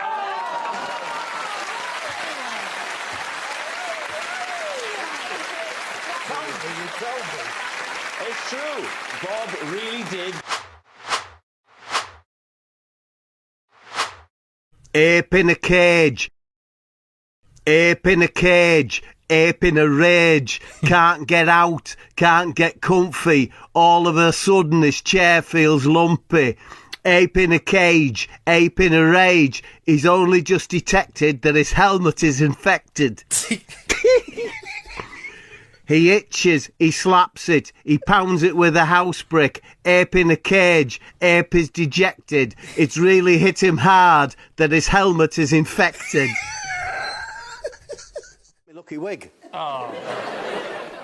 There it is. The first time I wore that was a nightclub in Leeds called Cardigans, and I met my wife. Is there really a nightclub called Cardigans? Yeah, it's full of sweaty birds.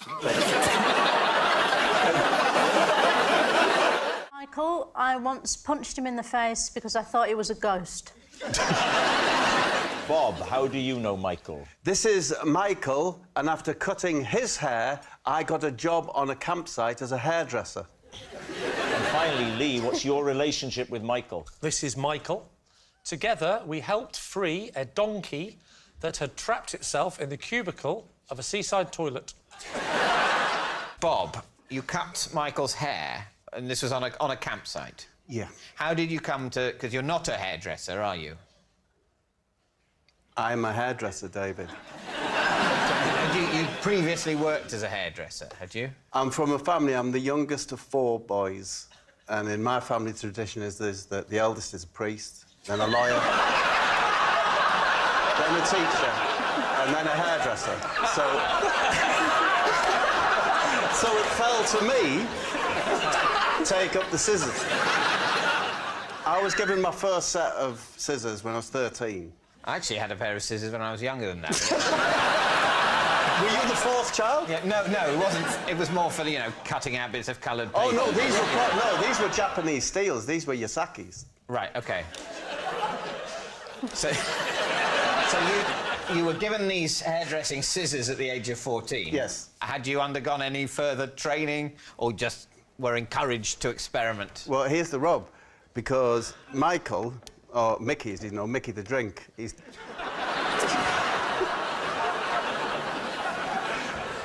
Why is he called Mickey the drink? Anyway, so, he was one of the first people that I ever gave a haircut to as a young boy. He was one of my friends. And then, fast forward to 1982. I go to the World Cup in Spain. There was Michael, Billy the Pigeon... Billy the Pigeon? Gentle Kent, yeah. Why is he called Billy the Pigeon? Oh, he's found his way home. No, he's a pigeon.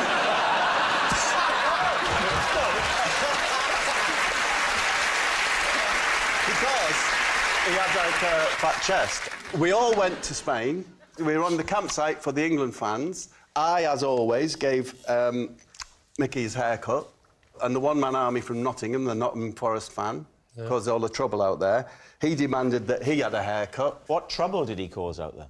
Well, for example, he rushed to the cafe that we're in and threw a coin like that. Could have damaged anyone. Luckily, it went straight in the slot machine and won the jackpot.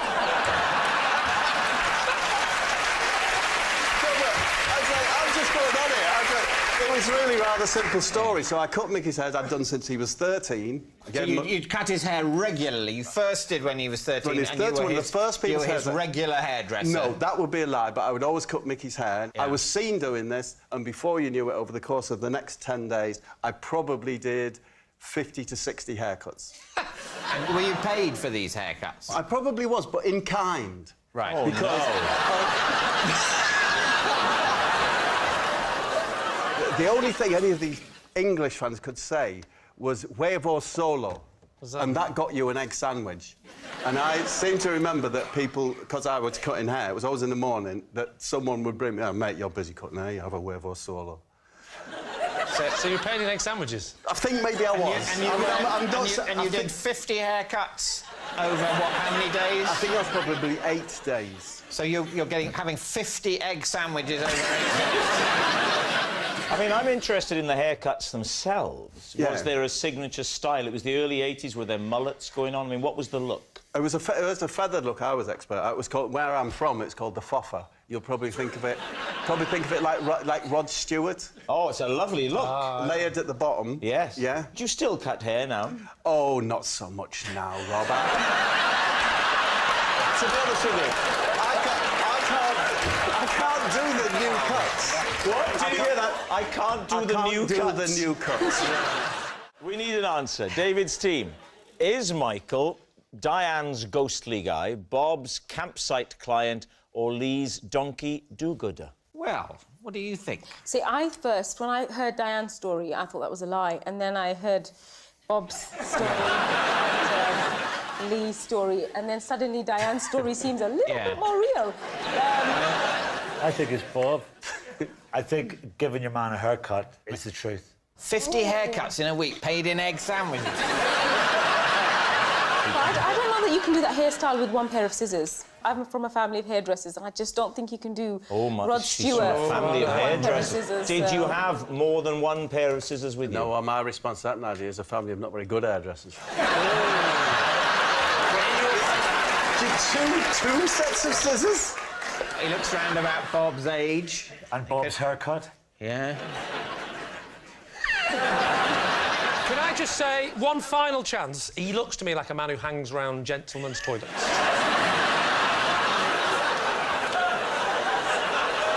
I'm going with Diane. Yeah. Going with Diane. We're settling. David's Diane. team are saying that it is Diane. Michael, would you please confirm your true identity? My name is Michael, and Bob gave me a haircut and a cancel.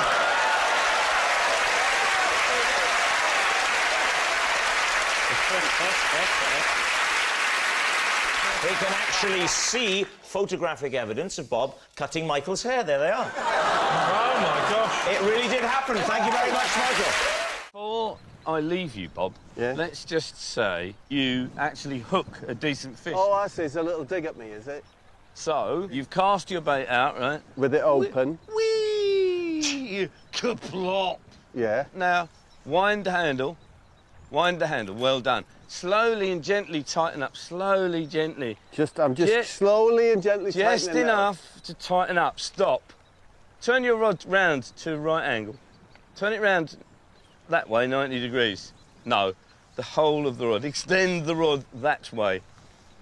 That way? That's it. Yeah. There we are now. See that little bend in the quiver tip, right? Yeah. Oh, you got to knock, Bob. Oh, look, you got to take strike. And it's coming towards you. Wind in. Not really fast, slowly. Oh, look.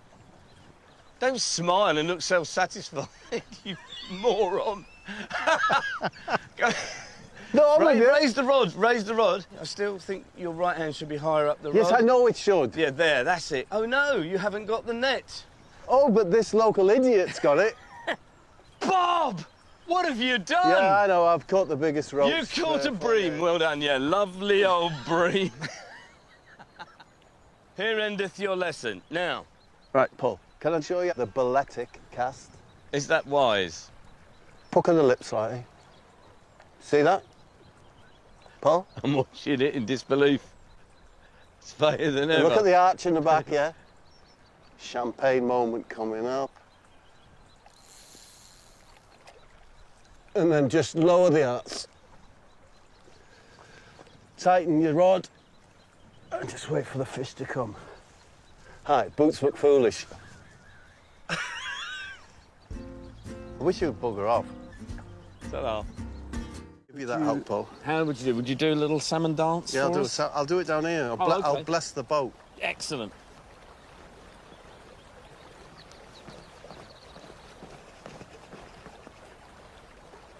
That should do the trick, Paul. Good. Well, I like the brevity. Oh! What you got? I don't know. Ah! Jesus, what? Calm down, you fool. Will you take it, Paul? No. Oh, I don't want to lose it. Shouldn't one of you two get it? Just one. Just Come on, keep in touch. Oh, you got a bass. Oh, you got a bass. Calm down, Mortimer. What am I doing? It's running away with it. All right, easy. Calm down. He's got a bass. He's got a bass. Oh, he's gone under the...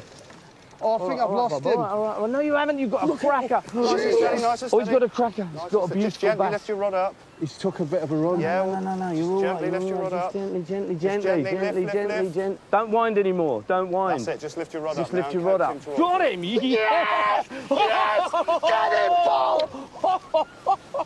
Oh, my God! You jammy little northern git! Well, it can be as simple as this. It may seem crude, but that's going to keep me lovely and cosy. Hi, Carl. Yeah, look at you, boy, with your face like an archer's knuckle. Yeah, so, how was Crimbo Mess?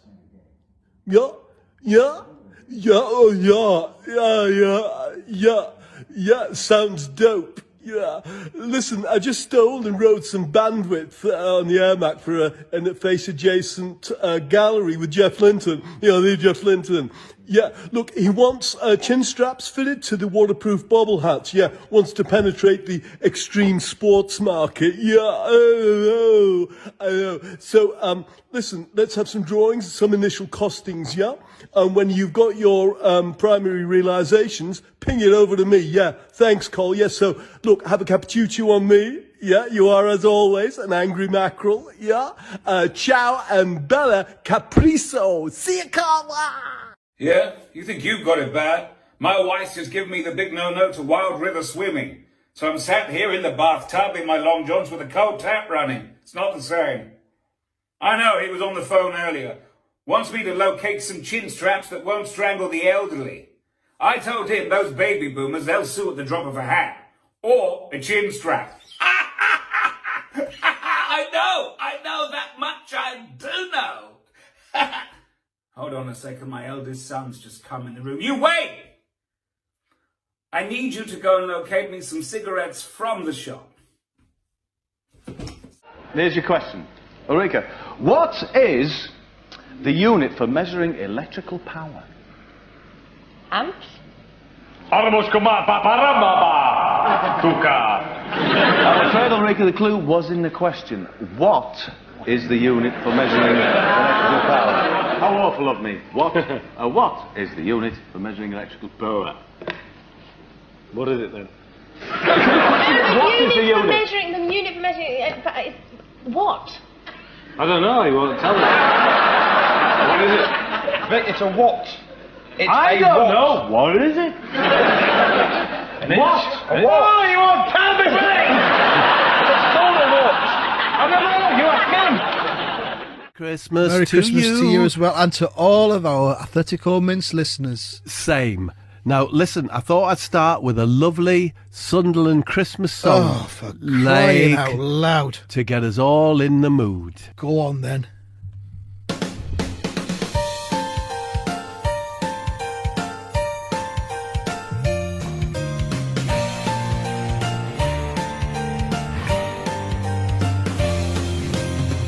Mac can still remember, like it was yesterday, the smell of turkey dippers cooking, sat on their donkeys watching Home and Away. All they gotta do is shut their eyes, cover their ears as the baby cries. Fat drunks on every street corner, Alsatian on their lap to keep them warmer. Blue drink flowing from their yogurt pots. The bungalow filled with the smell of deep frying and a hint of dry rot. It's a Mackem Christmas, no presents under the tree, just some dog dirt and Chris Kamara's new LP. It's their favourite time, drinking lager and lime. They can piss in the snow and have a Mr. Kipling down at the Christmas bingo. It's their favourite time, the Mackem's favourite time of the year. Have a fight on Christmas Eve, spend the night in A&E, go to church on Christmas Day in a Sunderland shirt you bought off the eBay, hang a stocking from Sports Direct, smash your Xbox cause it won't eject, hide the presents in the doggy's pram, then pick all the Todd off the Action Man. They can watch the darts all day long, they can microwave a turkey leg and wrap tinsel round the Alsatian's head. Cause it's a Mackem Christmas, no presents under the tree, just some dog dirt and Chris Kamara's new LP. It's their favourite time, makes their pets perspire. They can piss in the snow and have a Mr. Kipling down at the Christmas bingo. It's their favourite time of the year. It's when the Mackem shine. Sunderland at Christmas time, it's their favourite time, their favourite time of the year. Yeah, that was... You've put a lot of effort into that, haven't you? I do it. How many hours did it take you to write those lyrics, Bob? It took me 34 minutes. Shop! Hello there, sir. How can I help you? I'd like to buy one of these caravans, please. Yeah? Is any model in particular? No, it's not a particular model. I'm just, you know... Well, can you recommend anyone in particular? Any particular colour? Let's have a colour. No, white. White one. White one. Why are you laughing? No, sorry. No, I just said something there. You've laughed. No, I'm not laughing. What's that about? No, I'm going to go... No, you laughed. Don't shrug your shoulders. You've laughed. What's that about? What about this one, sir? I'm not bothered, whatever. Whatever. Well, do you know what you need? Do you want Actually, you know what? I'm not going to buy one. Oh, well, make your mind up, like. I'll make my mind up. You've laughed at me. I'm not going to buy one. Right. Should I buy one if you're laughing at me? Well... well, all right, well... all the best. You think I'm going to shake your hand? Well, all the best. I'll shake your hand. All right. All right, well, see you then. Hi, Carl. Yeah. Look at you, boy, with your moustache grown in November. Yeah, it makes you look like your mum. Yeah, I know. LOL. LAPD, yeah, laughing at Pat's drum kit. I know. Listen, the Lintonator has called a meeting. Thoughtopsy. Topic is integrating functionality in the retail landscape in the face of unregulated peer adversaries. So yeah, what I need you to do is to roll that out on the table, sprinkle it with some inspiration sprinkles, that kind of shit. Get back to me ASAP. So have a campuccio on me. You are, as always, a Bristolian donor. Yeah, I know. Ciao and bella concretio. See you next. teenager, I used to terrorise my neighbourhood with a game I invented called Theft and Shrubbery. What were the rules of theft and shrubbery? Can I first of all say my memories of this are a bit sketchy? Always handy for this game. No, but I'm an older gentleman. They're more like just, you know, just fingerprints on an abandoned handrail. Even while you poetically describe the ageing process, another part of your brain is inventing the rules of a fictional game. It's Theft and Shrubbery. Yeah. It's a game that I played in my youth, in my teens, on the Lakes estate in Middlesbrough. I would probably be 14 or 15. I hope that's all the information you need.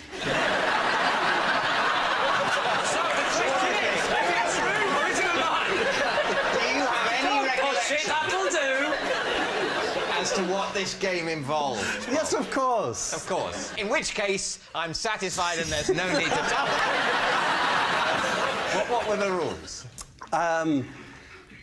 There would have to be a gang of you. I would usually be with Staver and Bagger.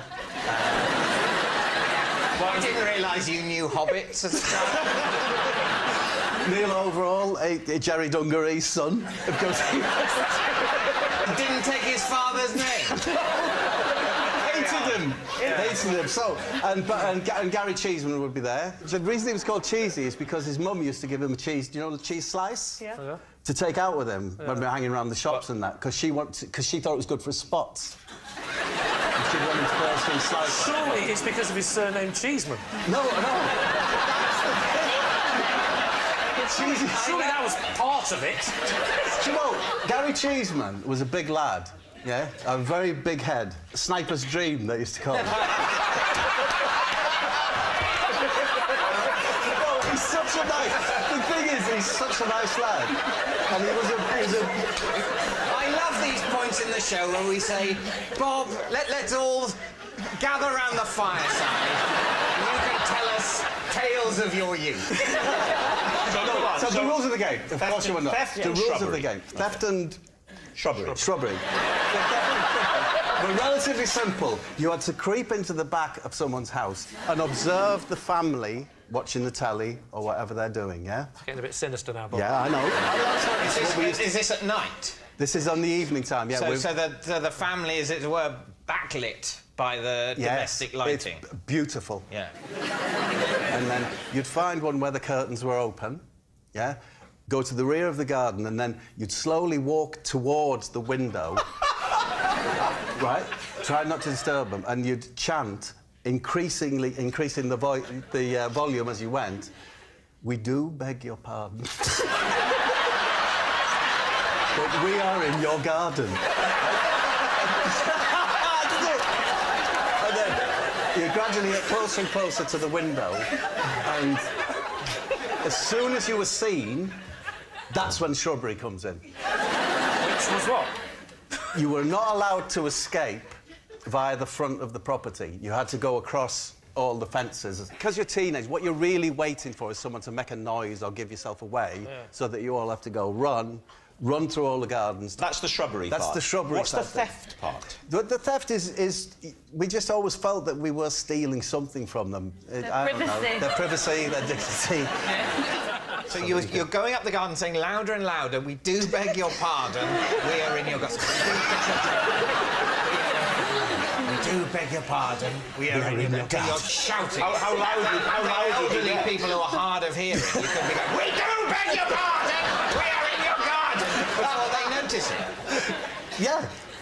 This game can't have lasted, I'm imagining, very long before people kind of rumbled you and... No, it was just one of the games, that we did. It could be theft and shrubbery night. There was another night where we used to take fruit from a fruit vendor's wagon and throw that up in the air and just let it drop on our heads. Something tells me you played that quite a lot, Bob. Next time, don't use melons. Cheeseman was very good at it.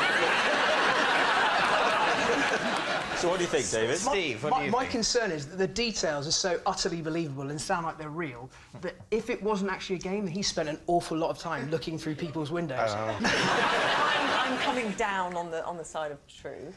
Yeah, I know it sounds odd, but I just believe it.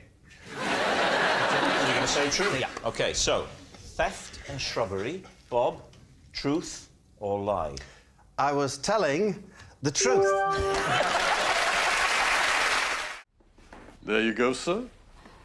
There's a choice of menus.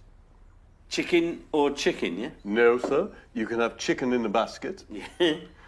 Or chicken near basket. Or if you're on a diet, you can simply Just have the that basket.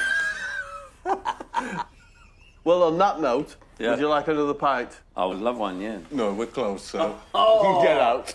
Nasty man. Do you mind if I try the bed? Yeah, is that all right? Yeah, no, absolutely. Oh, that was spectacular, Paul. Lovely. This is lovely, Bob. Thank you very much. No problems. No problems. You're just going to stand there like that? Yeah. You know, deadness in your soul, writ large in your eyes. Yeah, like Buttery Keith or something. Like, exactly like Buttery Keith. And you're wearing that jacket, and it's a bit Robert De Niro, isn't it? Taxi driver. A little bit. That's right. Thank you. I was just trying to draw your Robert De Niro out. I've seen one. You will not marry that boy. It's called The Parent or Mr. Fiddler or something. Meet the fuckers. It's uncanny, whatever it is. Who the hell is this smoke? It was great till you started talking. Just do the face bit, go on. Brilliant. There you go. Silent De Niro. Yeah, why not? Why not? Softy, straight on the bed. I'm stood up like a woodsman. I am. I'm ready to chop wood. You'll run screaming out of that forest. Straight on the bed. Oh, it's a bit... Paul, it's a bit dark in there. I'll be seeing you. That's good work. Shut it. Did you lose confidence halfway through that? No, he's back.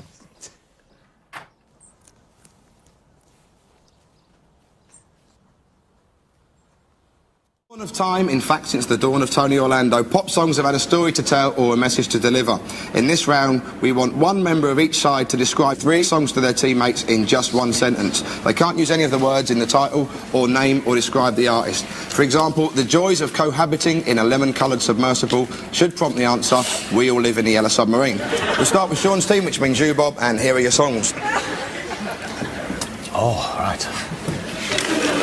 The first song, I refuse to ever again have repeated arse impact antics with any large obese female. I'm not going to take any fat women from behind.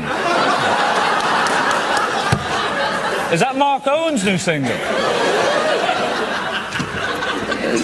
Any guesses over there? I ain't gonna bump no more with no big fat woman. Joe takes. Point goes over there. I require you to strike Bob utilising a drummer's wand.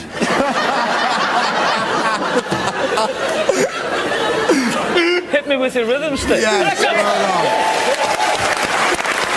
I desire a honey-producing unit. I believe there is a striped insect ideal for these purposes. Honey, I Shrunk the Kids, the theme tune. I desire a honey-producing unit. I want to be... That'll do, I Want to Be by Spice Girls. Nice one. I will be a fool. Martin, sure. Pink, spotty, rubber twat. Mr. Blobby.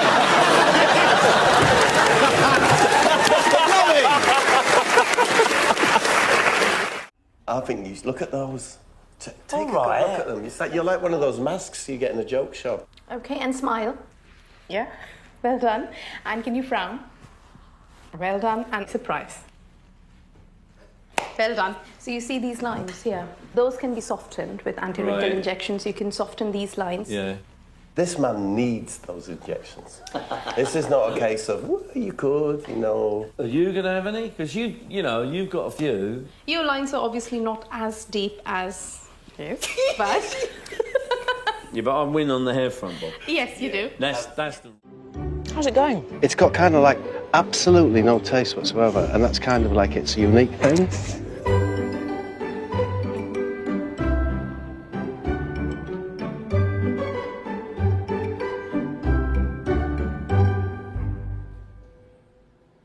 I would never have thought of that in a million years, but you know exactly what it is. It's instantly recognisable. I was expecting it to be on the heavy side, but it's good, isn't it? Thank you. It's quite a professional-looking cake, if I'm going to be honest, because it's so neat. As you know, I've always liked Paul. I've said throughout the show how fond I am. No, it was nice to get some half. Sliced alone is all alone. Sliced alone is in his home. He's all alone. Sliced alone, he's been eating a potato. Suddenly he wakes up and stares at the potato, then turns on the TV, then looks at the potato. He changes the channel to Homes Under the Hammer, then looks at his potato and touches the potato, then mumbles a valuation, one last look at potato, then falls back to sleep, 'cause sliced alone is in his home. Sliced alone is all alone. He's been eating a potato. Of house team. All right, Julie. Yeah. All right, Chris. Yeah. Nice to see you both. And you may have heard that Mr. Paul Barron has secured the services of Les Dennis. You're joking. No, it's true, Les Dennis. It's not a very good joke. No, it's not a joke. It's an expression, Julie. Yeah, I know. Do you like Les Dennis? Is he my favourite? Is he your favourite? Yeah. Well, you like Family Fortunes? Don't know. Would you like it or not? Don't know. Want to see it? You said you liked it. I know, I love it. All right, well, you should go on it then. Right, I will. Well, if you have to apply in that. I know, I will. Well, you're going to? Yeah. Go on then. Right, I will. All right, I'll tell you what, let's have a go at it now, see if you're any good. Do you want to play, Julie? Right, test me, go on. All right. I asked 100 people to name something you eat that's white. I know you did. Well, what? Give that answer, Chris. It's like, yeah, semolina, right? That's how it works. It's a good answer, Julie, good answer. Wasn't the top answer, though. Not the top answer. Right. You go on answer, Chris. Yeah. Go on, then. Egg white. I know. Well, why did you say it, then? I never. You did say, you said egg white. Go on, give us a proper answer. 100 people, somebody ate that's white.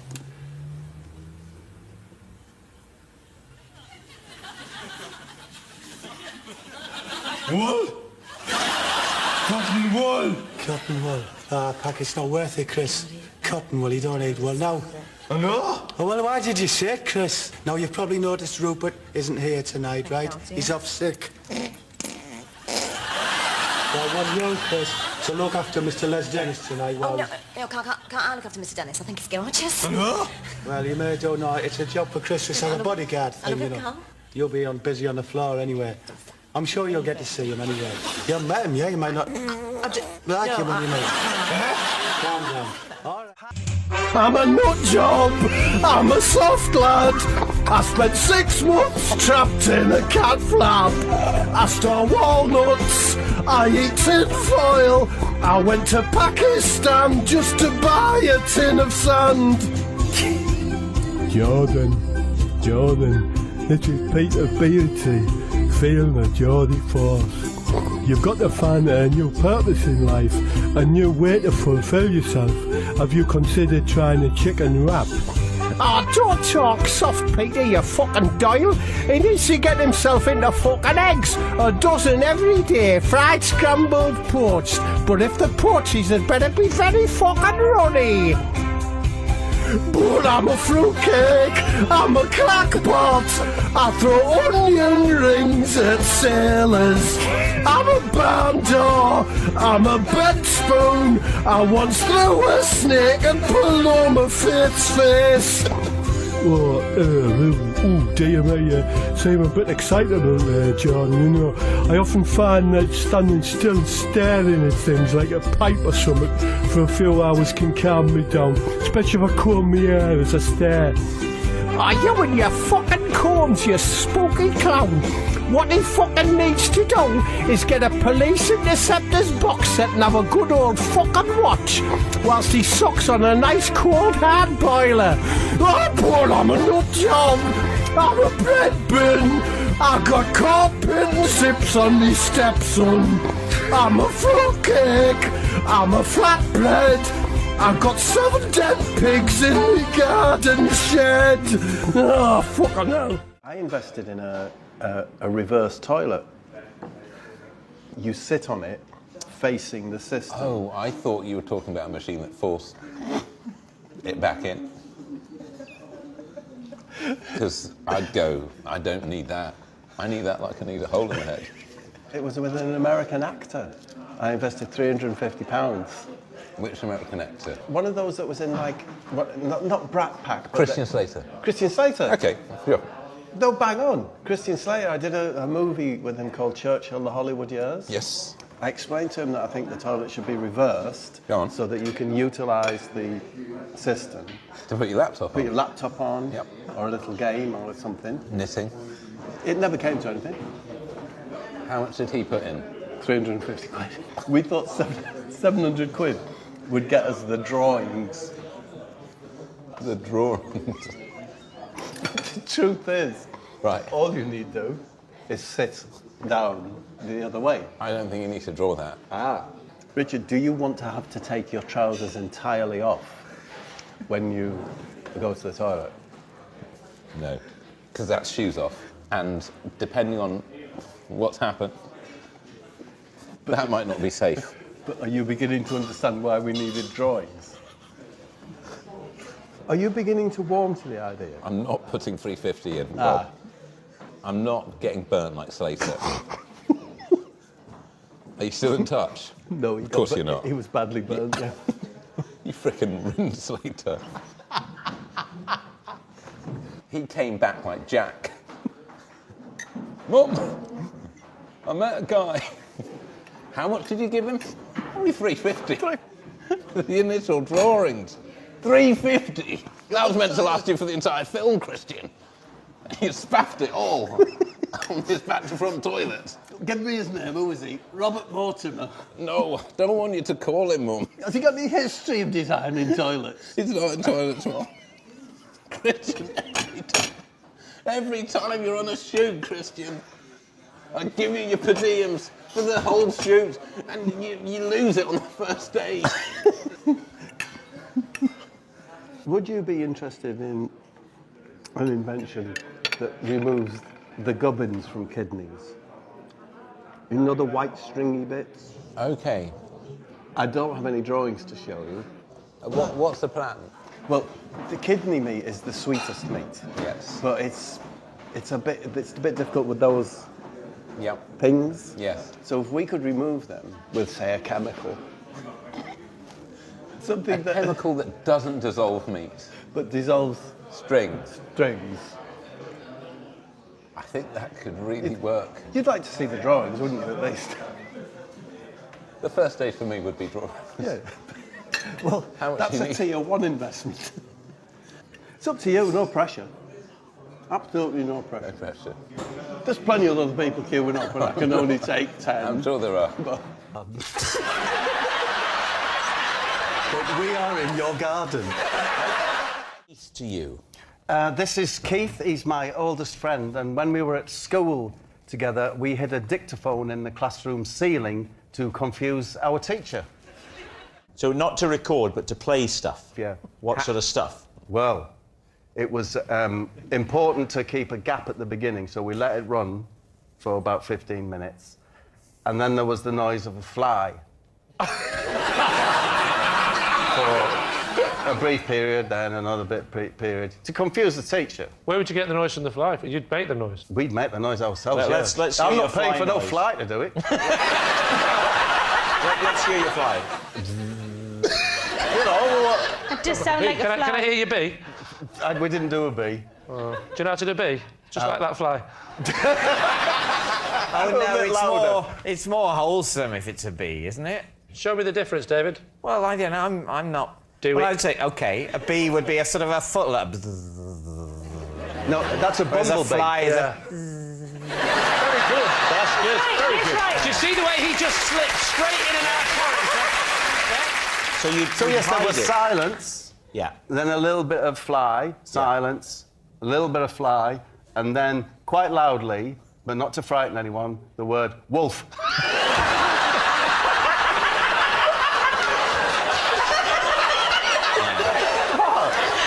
Then more silence. A bit more silence.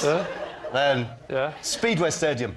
Like that. Speedway Stadium. Do you know, the idea was just to say kind of random things. He was a really nice teacher called Bill Whitlingham.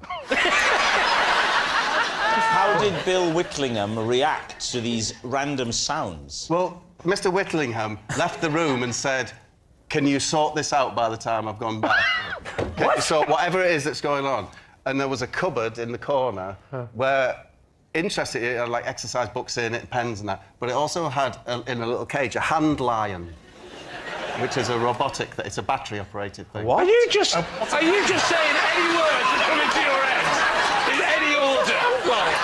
It's a hand lion, and if a hand lion. It's a robotic, animatronic hand lion, yeah. And if you'd been particularly good, he would put it on your hand and set it to lick it. If you'd been particularly... Was this like a clockwork lion? No, it was remote control. It was remote control? Remote control. He had the controller in his desk, and he said, But the actual hand lion... Get out the hand lion, and you'll get a lick. And if you'd been bad, you put him on your hand and you strike. You strike at your hand. So the hand lion had two settings. It could lick or it could strike. Yes, good boy, bad boy. Right, very good sensible. boy, bad boy. Now, the only problem with it, of course, was... What, this story? It would... The only problem was, of course, if the batteries got low, it would get constipated. No, anyway, but in this cupboard, so we got up on the cupboard. You climb onto the cupboard that the hand lion is housed in. Probably asleep. Right, you reach up onto the ceiling tile. Take out the dictaphone. Switch it off. Yep. Mr. Whitlingham comes back in. Yes. What happens? He's nervously awaiting another, edict from above. Yeah. Doesn't come, we carry on with the lesson. British government and politics it was. There was a lesson called British government and politics? Yeah. Whole year on that? 2 years, it was A-level. For these sixth formers... Yes. A hand lion... hand lion that can either lick or strike was what was used to express praise or the opposite to these 17 or 18-year-old students. And it was very effective. All right, is Keith Bob's classroom prankster, David's blanked buddy, or Lee's hawk handler? I was believing Bob until the fact that he was 18 and the hand lion. I'm leaning towards David. I think I'm leaning towards David. I think it's Bob, and I think he panicked because he knew we were onto him, so he went on a ridiculous riff about a hand lion to throw us off the scent. I'll go Bob, but I've been wrong before. Tara? I'm going to go David. We'll go David. You're saying David? Mm-hmm. Keith, please reveal your true identity. My name's Keith, and Bob and I recorded voices and hid the dictaphone in the ceiling.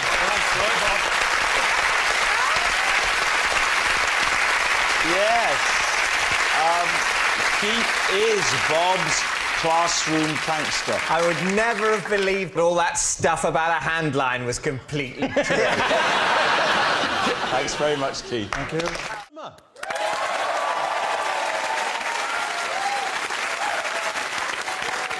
Bob admits he used to urinate into kettles in hotel rooms on tour. Still do. You still do? Yes, as the kettles get better. Now I can see a measurement on the side. They've got the little... They used to be ever so basic. So a lot of us are using them to boil water and make a cup of tea. There's a saucepan. The best man speech at my brother's wedding, and his wife was pregnant, and I opened up with "It's lovely to see them together." The bride's legs, that is.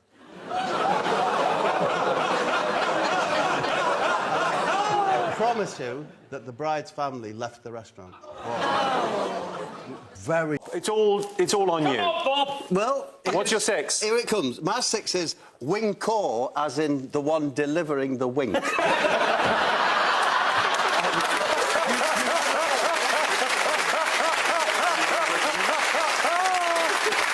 A wing core, OK. Is that in the dictionary? Well, we've all had a winky, haven't we? Yeah.